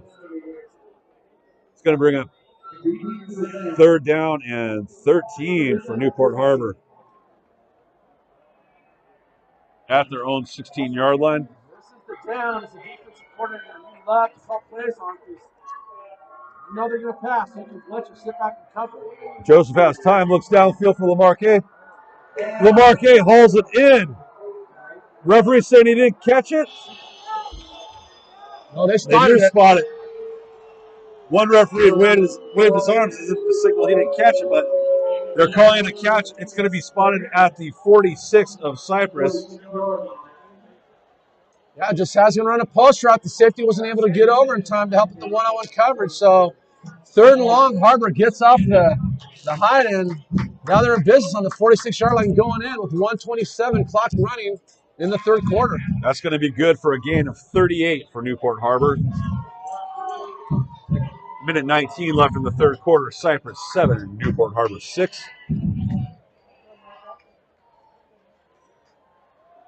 Joseph handoff to Peyton Irving, tries to bounce outside.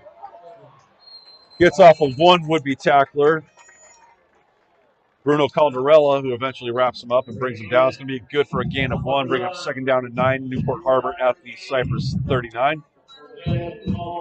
53 seconds remaining in the 3rd quarter. You're watching the CIF Southern Section Ford football. Championships Division 4 semifinal game between Cypress and Newport Harbor. So thank you guys for chiming in, texting me. I guess I was having some mic issues, but that's up and running again. So we appreciate the fan comments.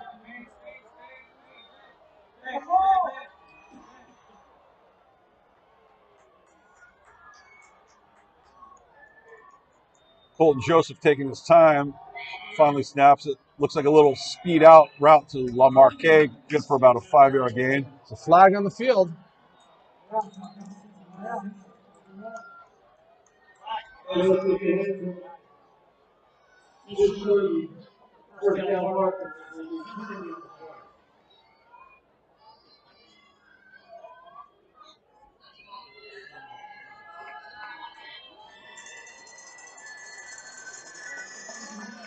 Penalty on Newport Harbor.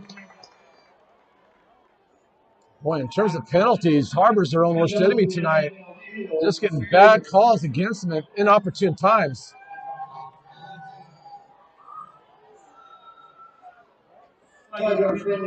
So going to bring a 2nd down and 14 for Newport Harbor. Ball spotted at the 49 of Cypress.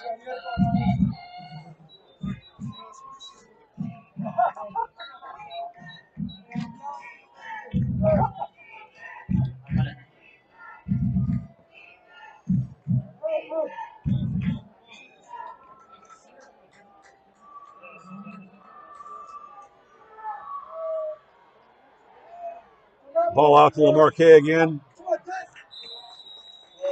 Pushed out of bounds. Right at about the original line of scrimmage. A little in front of that. It's going to bring up a 3rd down and 8 for the Sailors. Ball spotted at the 43 of Cypress. That's going to be in the 3rd quarter, just like that. We're in the 4th quarter. This is a unbelievable. It's only 8:48. Wow. What a game. So, still low scoring, but Cypress comes right out, scores minute 31.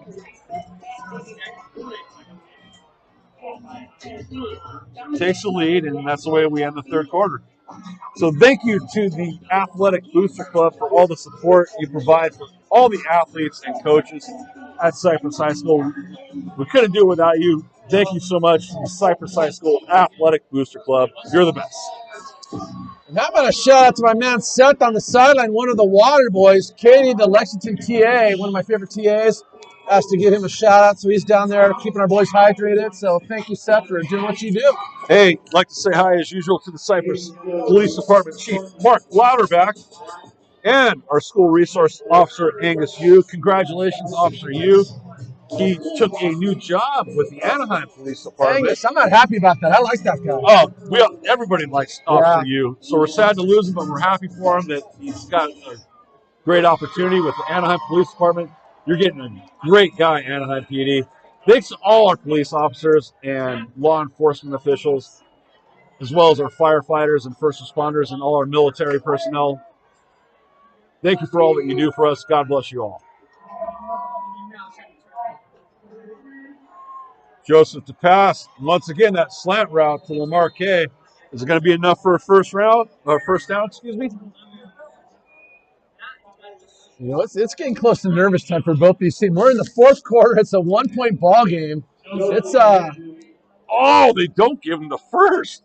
4th down and well, inches. They're going to go for it. I'm sorry. When it's 4th and an inch. Look at that, Coach. Although they might measure. How about a measurement? Yeah. Oh, my gosh. That's as close as you can get. Look at that. So just a little heads up. If Cypress loses, I don't know. But if they win, and you want to have a little celebration after the game, go to Coach's Corner because that place will be going on. Oh, 4th down. Oh, look at that.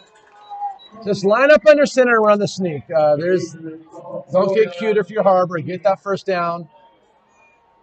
Hey, if you need any screen printing done, T-shirts, banners, posters, anything like that, see my friend Paul Lopez at Pilo Brown Industries, 6895 Oslo Circle, Unit F in Buena Park, California. Give him a call, 714-369-4273. That's Pilo Brown Industries. Paul Lopez, 6895 Oslo Circle, Unit F in Buena Park, 714-369-4273. By the way, you know how many points Cypress averages a game? 35 or 40? 37. Harbor, 30. Wow. We've said it before, I'll say it again. Not the game we envisioned in terms of scoring, but a great game nonetheless. If you appreciate great defense, this is your kind of game. So Harbor is obviously going for it. Not exactly a risky call here. They're at the 37 of Cypress. There's still 11:45 left in the game. No, this is the right call. It's the right call.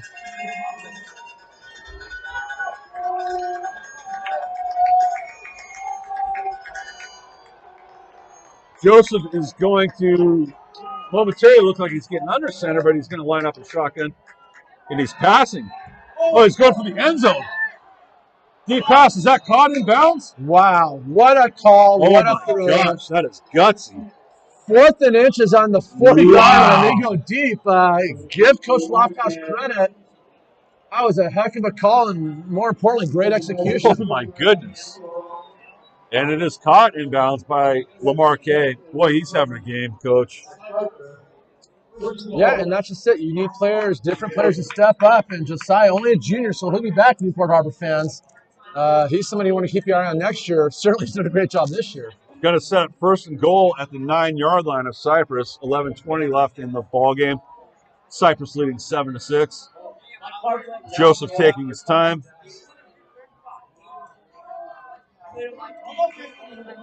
Read option to Irving, pulls himself. Joseph's going to get in the end zone. Touchdown. Newport Harbor.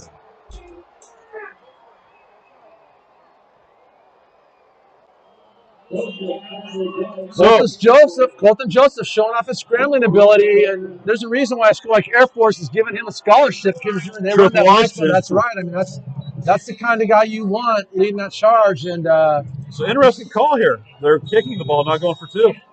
Oh, now they kick the kicker off and go for 2. This is a 2-point situation for sure. Joseph back onto the field, leads his troops out. Newport Harbor touchdown has just gone up 12-7 with 11-11 left in the game. Going to be a timeout on the field. Harbor had to burn a timeout there because they weren't on the same page, but that's one of those things where, you hate to burn a timeout in a close game. And here's the replay, just pulls it. The end crashes down. He sees that and gets in the end zone. So nice job by Colton reading that defensive end. And what a ball game. I'm a big offensive guy, and, I like seeing scoring, but this is like a very entertaining defensive ball game. I love the old school stuff because every play gets magnified. First downs are big deals. Touchdowns are mega deals. In a shootout, it just, take your turn. Every play is just that much more important now. Score now is huge. And so now, with only 11-11 left, Cypress, there's a lot of game left, but points are at a premium right now, so there's a lot of pressure on them to try to answer.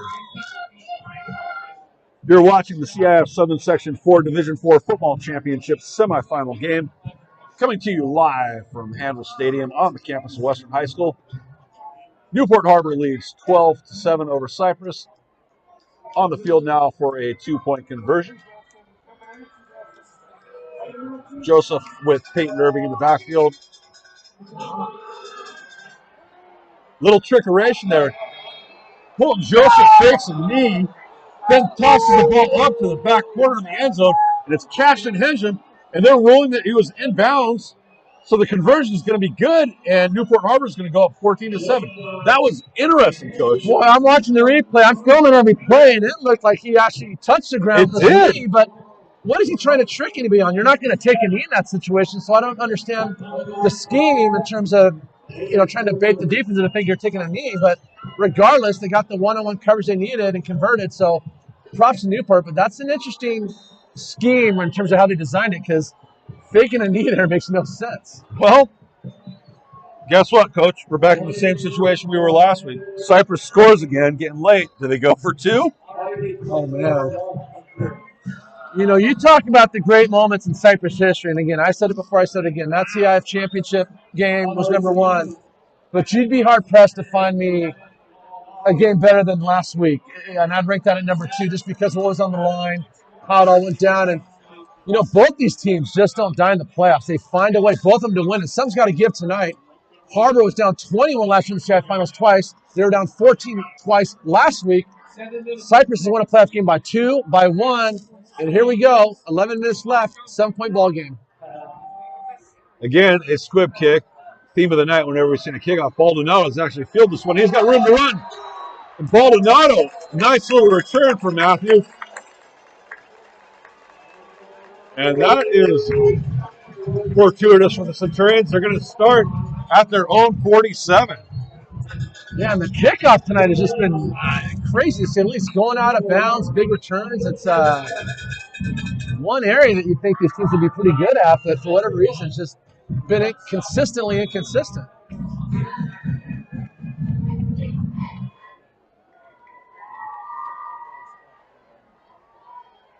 So Houston sets up shop at the 47. There's that little fake stretch again, and Houston's got room. And boy, that play is absolute money. Houston fakes the hand, the stretch to Monteleone, and just pulls it himself. And Houston's going to have a gain into Newport Harbor territory. Ball spotted for 41. That's going to be good for a gain of 14 and another first down. You just get the feeling these offenses are finally worn up. The defenses are getting a little fatigued. Offenses are finally getting their pace down, the blocking down, and after a 6-point first half, we've put up 20 here in just a little over a quarter.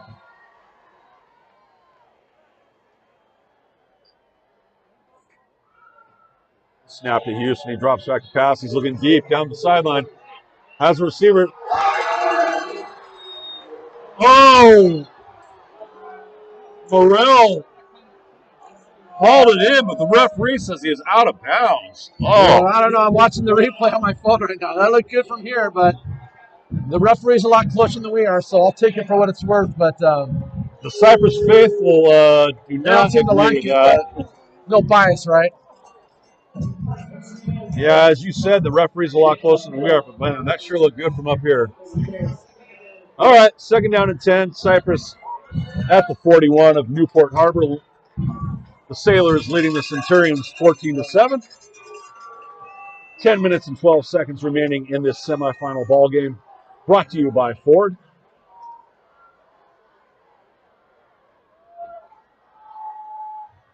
Houston slant from Morrell. He has left arm and he's going to open space. Morrell is going to get in. Touchdown, Cypress. Matthew. Money. Morrell. And it's money time. You go to your money player, Matt Morrell, the scholarship dual sport athlete. Ran a simple little slant route, turned that into a touchdown, and just like that, Cypress is one PAT away from tying this ball game up. And the Centurions made that look easy. After Newport Harbor scores, they come right back. And boom, just like that. So Logan Kennedy on for the extra point to tie the game up.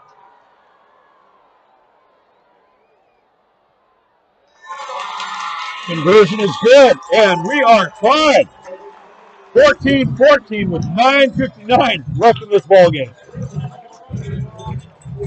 6 points in the first half, 22 in a quarter, and just a little bit more. And again, there's that slant route. He breaks the tackle. You get an athlete in space like that, he's off to the races. Great job by Matt Morrell, and there's a reason why a school like Oregon State wants him to play sports there and why they're willing to pay for his tuition. All right, brand new ball game. So it comes down to this: 9:59 left,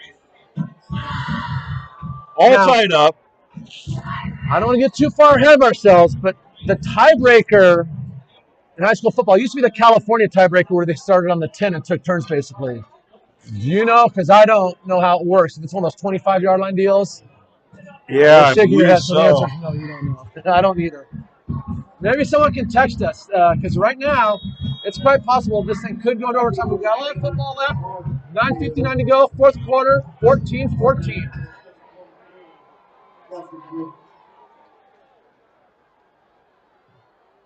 And the kickoff is going to be fielded at the 5 by LaMarque. Kind of delays, looks for some running room. It's going to be brought down at about the 22.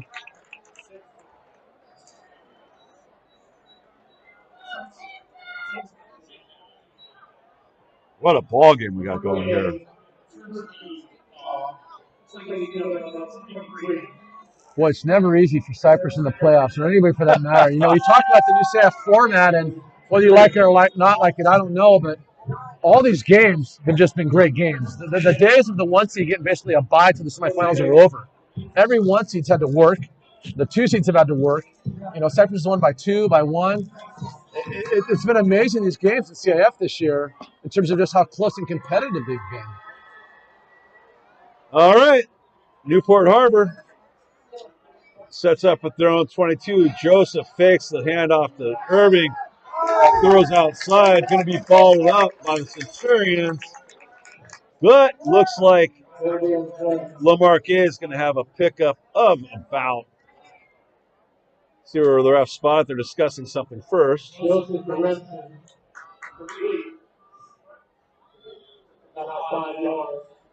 to bring up 2nd and 5 for Newport Harbor. There was a penalty, but it has been picked up by the official.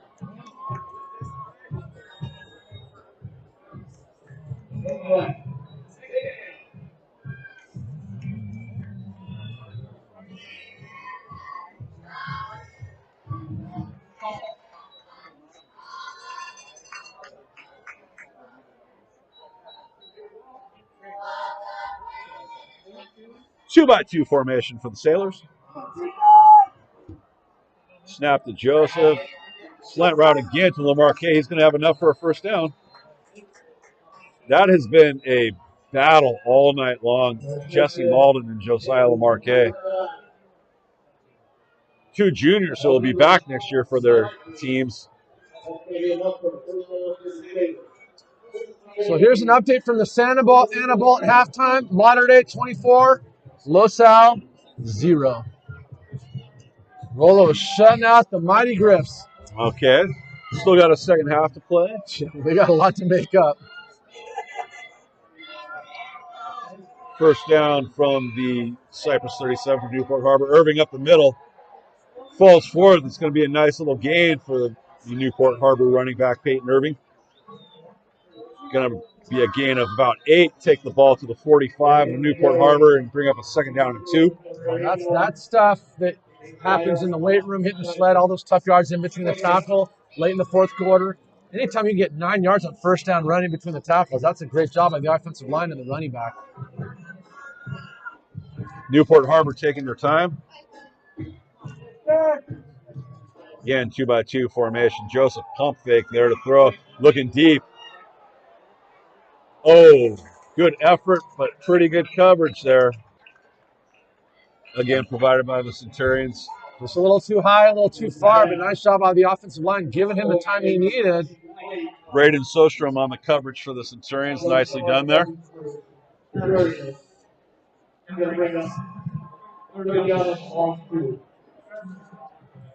and 2 at the 45-yard line. 7:57 to go in the ball game. Holy cow. We're getting down to the nitty-gritty here, Coach. This is for things that magnified and amplified, and, you know, big plays can be the difference, or mistakes for that matter. I was just thinking the same thing. Joseph keeps himself, can have enough for a first down and then some. I was thinking it, Coach, and I know I shouldn't say it, but I'm going to. We haven't had a turnover tonight. Oh, dude, you just jinxed Harbor big time. Honestly, though, you know, these teams, it's not a lot of scoring, although it's picked up in the second half. It's just been a very methodical, hard-fought game. I think both these defenses have been outstanding. The offense has had to work for everything they've gotten. And you're right, a couple penalties here or there, but not a lot, no turnovers, really, and just very clean, fast-paced game. Just a hard-fought football game, and this is why this is probably the greatest sport ever invented. You just got a bunch of studs out there battling, giving it their all, trying to be champions. It is the ultimate team sport, Coach. That's for sure. First down, Newport Harbor in Cypress territory now. Ball at the 46. Joseph lining up with Irving to his right. Again, read option. Centurions knew it was coming, though. They stopped Irving right in its tracks. Nicely done by the Cypress defense there. Yeah, Will Swift, the defensive tackle, did a good job getting off the block and making a play in the backfield. But really, he was joined by a host of defenders. Nice job by that Cypress front seven stopping Rocco on Burdette first getting down. in there as well. Oh, my man, Rocco. Probably one of my favorite freshman players. If I had a top 10 list, he's definitely in it for all-time freshman players. My fullback / middle linebacker. Rocco's a great kid, great player. Goes for a loss for the Sailors, going to bring up 2nd and 11. Little shift action before. Joseph rolls to his left, back to his right. He's scrambling. Just a little safety outlet pass, and he picks up Irving out of the backfield. And it's nicely defended by the Centurions. If Irving's going to have a pickup of what looks to be about 4, going to bring up a 2nd down and 6. Ball spotted at the 30 or 42 of Cypress. Nate Schneider, the outside linebacker, did a really good job making a tackle in open space. That's probably one of the hardest things to do is to tackle a running back in open space like that. But really turned what could have been a big play into a minimal gain. So nice job by Nate Schneider. 5:47 left in the game. Well, this goes without saying, Coach. This is about the biggest 3rd down of the game right here. This being redundant, big play coming up, right? This is a huge 3rd down for both of these squads. Cypress faithful coming to life. Joseph's passing on this. Gonna get balled up. Oh, they're calling him down. Although he got the ball away to Cashin Hendrum, they're going to say his knee was on the ground. That's going to go as a sack and be a loss of about 6, bringing up the 4th down. And 12 for the Sailors. Ball is spotted at the 48 of Cypress. The punt team comes off for Newport Harbor. The Cypress defense gets the job done. So they're going to rule he was down. That is a sack. The clock will run. Now with 4:57 clock running, Cypress is going to get the ball. They're in no rush. Remember, a field goal wins it, although I don't know if I'd really want to go to that at this point. But Houston's got a lot of time to lead his team down the field. They've got 2 of their timeouts, all 3 timeouts. So Cypress at this point is in a great position. So the punt is away cleanly. Fair caught by Baldonado. It's going to be fielded at the 18. 4:35 left in the game. You are watching the CIF Southern Section Ford Football Championship Division 4 semifinal game.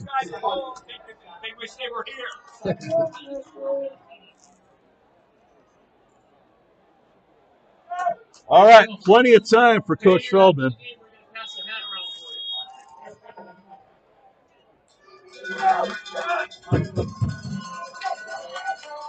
See if we have that stretch option again. It's been working quite effectively this entire second half. Monteleone motions. It's just going to be direct run for Houston, but he's quickly met by a host of Sailors. Looks like he's going to pick up a slight gain. Let's call it 2 yards. Going to bring up 2nd and 8. Ball spotted at the 20 of Cypress. 4:19 left in this ball game. 14-14 score. If you're just joining us now, thanks for being here, but I got to be honest with you, you missed a great one. And again, Feldman in no rush. The clock's running. Now just under 4 minutes to go. They only need a field goal. And again, not to be redundant, a score of any kind of win for Cypress. So take your time. You got all your timeouts. Okay, bottom of your screen, we got Monteleone and Morrell, 2 of the best receivers in all the county. And Houston's looking deep for Monteleone. Ball thrown over his head. That was great coverage there for Newport Harbor. You know, it's crazy. Now Cypress is facing the 3rd and 8, and they're in great position. But now, and again, I hate to be redundant, but you talk about a big 3rd down. Harbor gets the stop. They're going to get the ball at midfield after the punt, and now they can take their time. So this really is a big down for both these teams. That was a great job there by Billy Ridley, the 5'9", 155-pound senior cornerback for the Sailors. One of the Goonies, and that's a story we haven't been able to tell tonight. Maybe there's a long time out we can get into that, but man, what a game. 3:39 left. 3rd down and 8. So, I said it 2 minutes ago, it's the biggest 3rd down of the game. Now this becomes the biggest 3rd down of the game. And there's a timeout on the field. Coach Feldman wants to talk this over. Now that's a good call because you need to get this right. You don't want to punt the ball from your 20-yard line with 3:39 to go and give Harbor a good field position. Hey, Subs and Grubs is another one of our sponsors there at 5923 West Cerritos Avenue in Cypress, 714-995-5800. I like the turkey bacon avocado, Coach. What are you having? I like that French dip. Oh, that is And the best is you dip it in that hot mustard, and every time you buy it hurts, but you know, so you just keep dipping it like it burns your nose. That's the best. Good stuff. Subs and Grubs, 5923 West Cerritos Avenue in Cypress, 714-995-5800. And their Philly cheese is good too, by the way. That's the QR. So tonight's crew bringing you this game is Stacy Wu, Janelle Apodaca, Brent Palmaris, Jenny Sung, Andrew Kim, Randy Gale. We thank you very much, and especially our MVP, our producer and director, Mr. Dean Delgado. Back to the action, 3:39 left in the game. Houston back to pass. Gets bottled up. Oh, he makes some yards on nothing. On fourth down, is it going to be close to a first down? Or are the referees going to spot this? It looks like you got here. They're moving the chains. They're moving the chains. Aiden Houston, Houdini-like first down Centurions. Holy smokes! It's got to be frustrating for Harbor because they did a great job covering, but it was Houston using his legs to turn what would have been an incomplete or sack to a first down. So now 3:13, Cypress keeps the drive going. Wow. Clock moving, 3:05 left in the game. First down Centurions. Again, Houston fakes the stretch to the Montreal, but the Sailors were prepared for it that time. Gets a gain of 2. It's going to bring out second down and 8. The ball is spotted at the Cypress 31-yard line.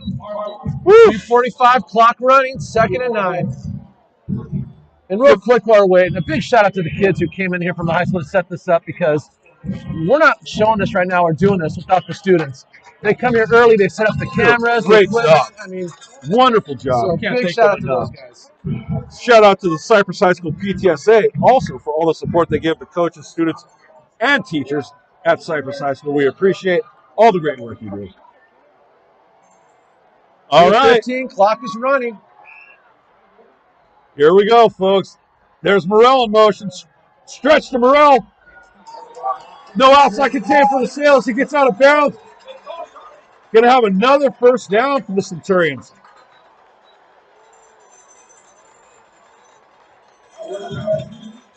That's a nice job by Morrell getting around that outside edge. The left tackle did a good job reaching that defensive end.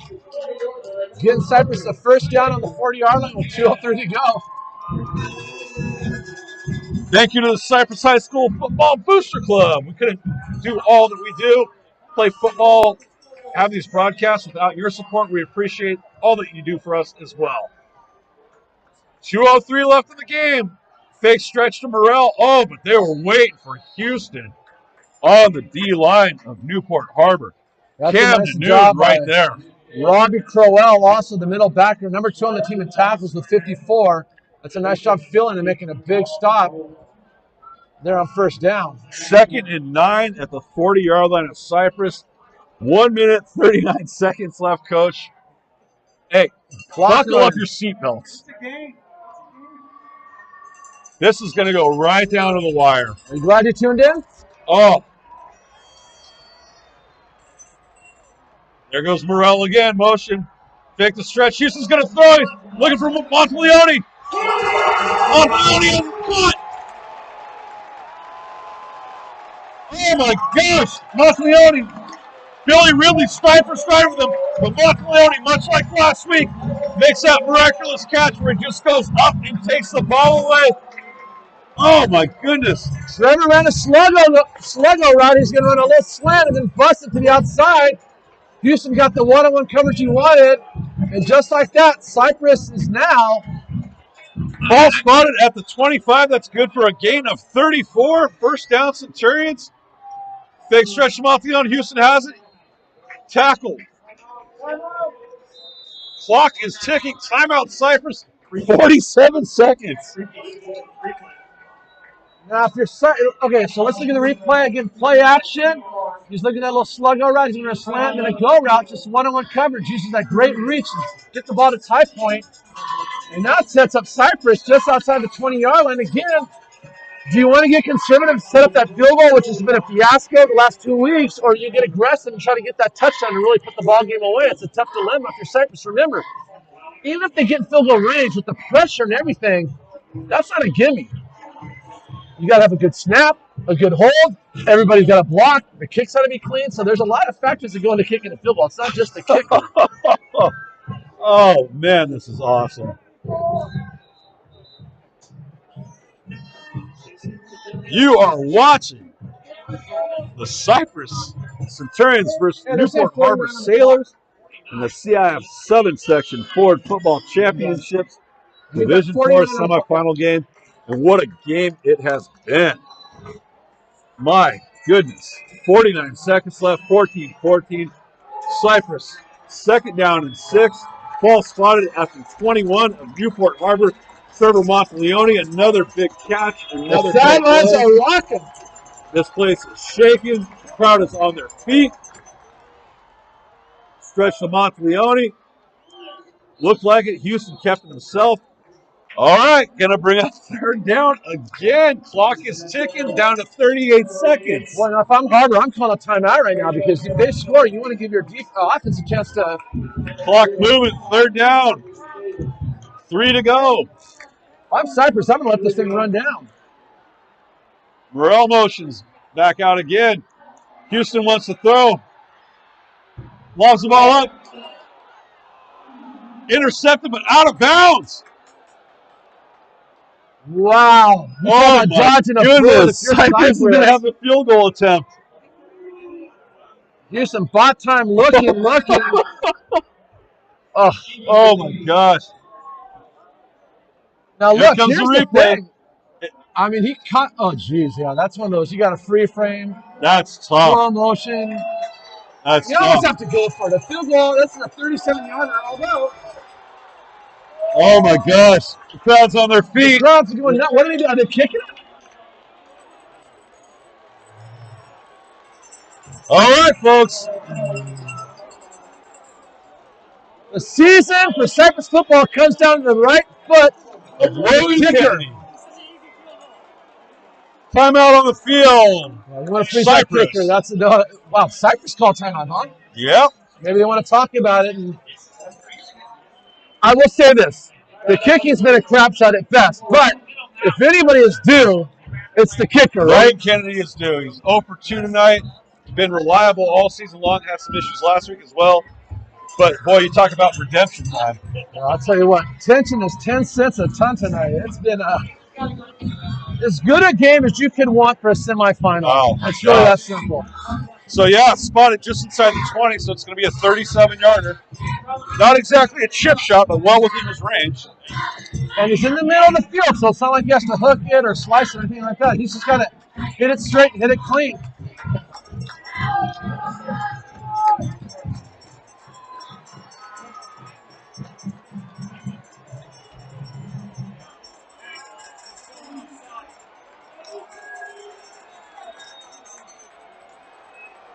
Harbor call a timeout on icing.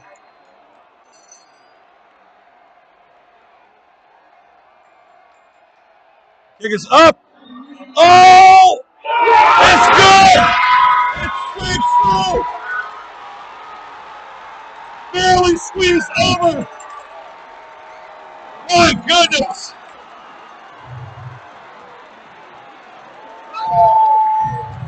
Wow! Holy cow! All I can say is You could not get any closer. That made it by a foot, Coach. Well, I'm watching the replay on my phone, and he hit it clean, but man, that thing, I mean, again, we talked about a game of inches. Here's the replay. Here's the replay. He hits it, and oh my goodness. There's no way that could have been. There's 9 seconds left. If you're Cypress, do you kick it deep and dare? Squib. Okay, right. It's not over yet, so Cypress, I know you're this close to having one heck And of a party. you run out of bounds and play for the Hail Mary. Yeah, I mean, that's your option. Well, let's see how the kick is, but wow, what a finish.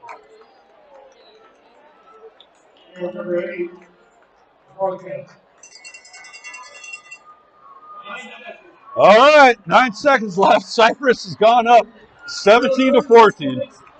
Logan Kennedy redeems himself, having missed 2 field goals earlier in the night. Is able to convert on the 37-yarder, and it was a little inside of 37 yards, and good thing, because, man, it just squeezed in. Here's Kennedy on the kickoff. Squib kick. Carson Diavolo fields it for the Sailors. He gets down at the 20, so here comes you got one maybe quick out, and then the Hail Mary. We've got 2 timeouts, but that's not going to matter with 7 seconds left. You want to try to get 15, 20 yards, at least get to midfield so you can possibly get the ball in your quarterback's range and ability to throw it into the end zone. But they're really facing an uphill situation right now, they being Newport Harbor.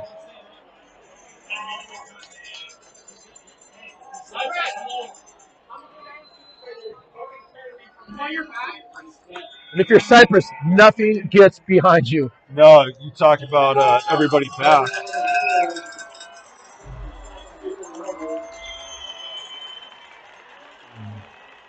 So if Cypress hangs on, that means that we'll have won 3 playoff games in a row by a point, 2 points, and 2 points. Yeah, I mean, this is just one of those things where if you're a Cypress fan. Great teams win close games. Well, that's just it. They're not always great, but they're great when they have to be. Hey, don't forget to vote for Coach Feldman as the LA Chargers Coach of the Year. Just scan that barcode on your screen right there.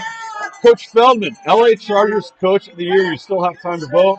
Vote as many times as you want and as many times as you can. And if there was ever a time to vote for Coach Feldman for Coach of the Year, this might be it. So please scan that and vote. You'll appreciate it.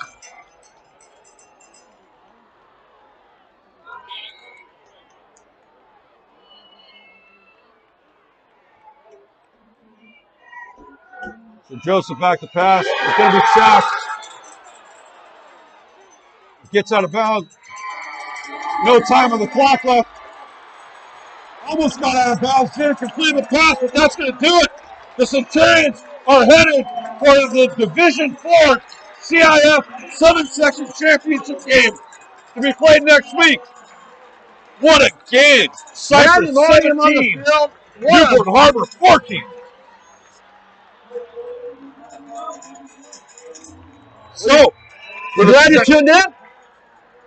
Glad we tuned in. Whoa, what a great game. Wow. 2 outstanding ball clubs battling to the very end. You know, it's tough for the seniors in Newport. A great group of kids, the Goonies. Of course, they won a CIF championship last year.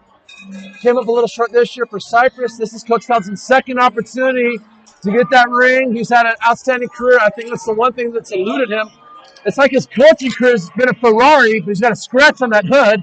If he could just win that title, that'd buck that scratch out, and he could great way to put it. Sail off in the sunset. Second time in 4 years, trip to the finals for the Centurions. Third time in the school's history. Not bad. Cypress just does what they do best, find a way to win. So wow. Big shout out to the staff of Cypress, their players, and stay tuned. We might be back here again next week. We might be heading off to LA for it's the winner of Downey Cathedral. So if somebody's got a score, let us know.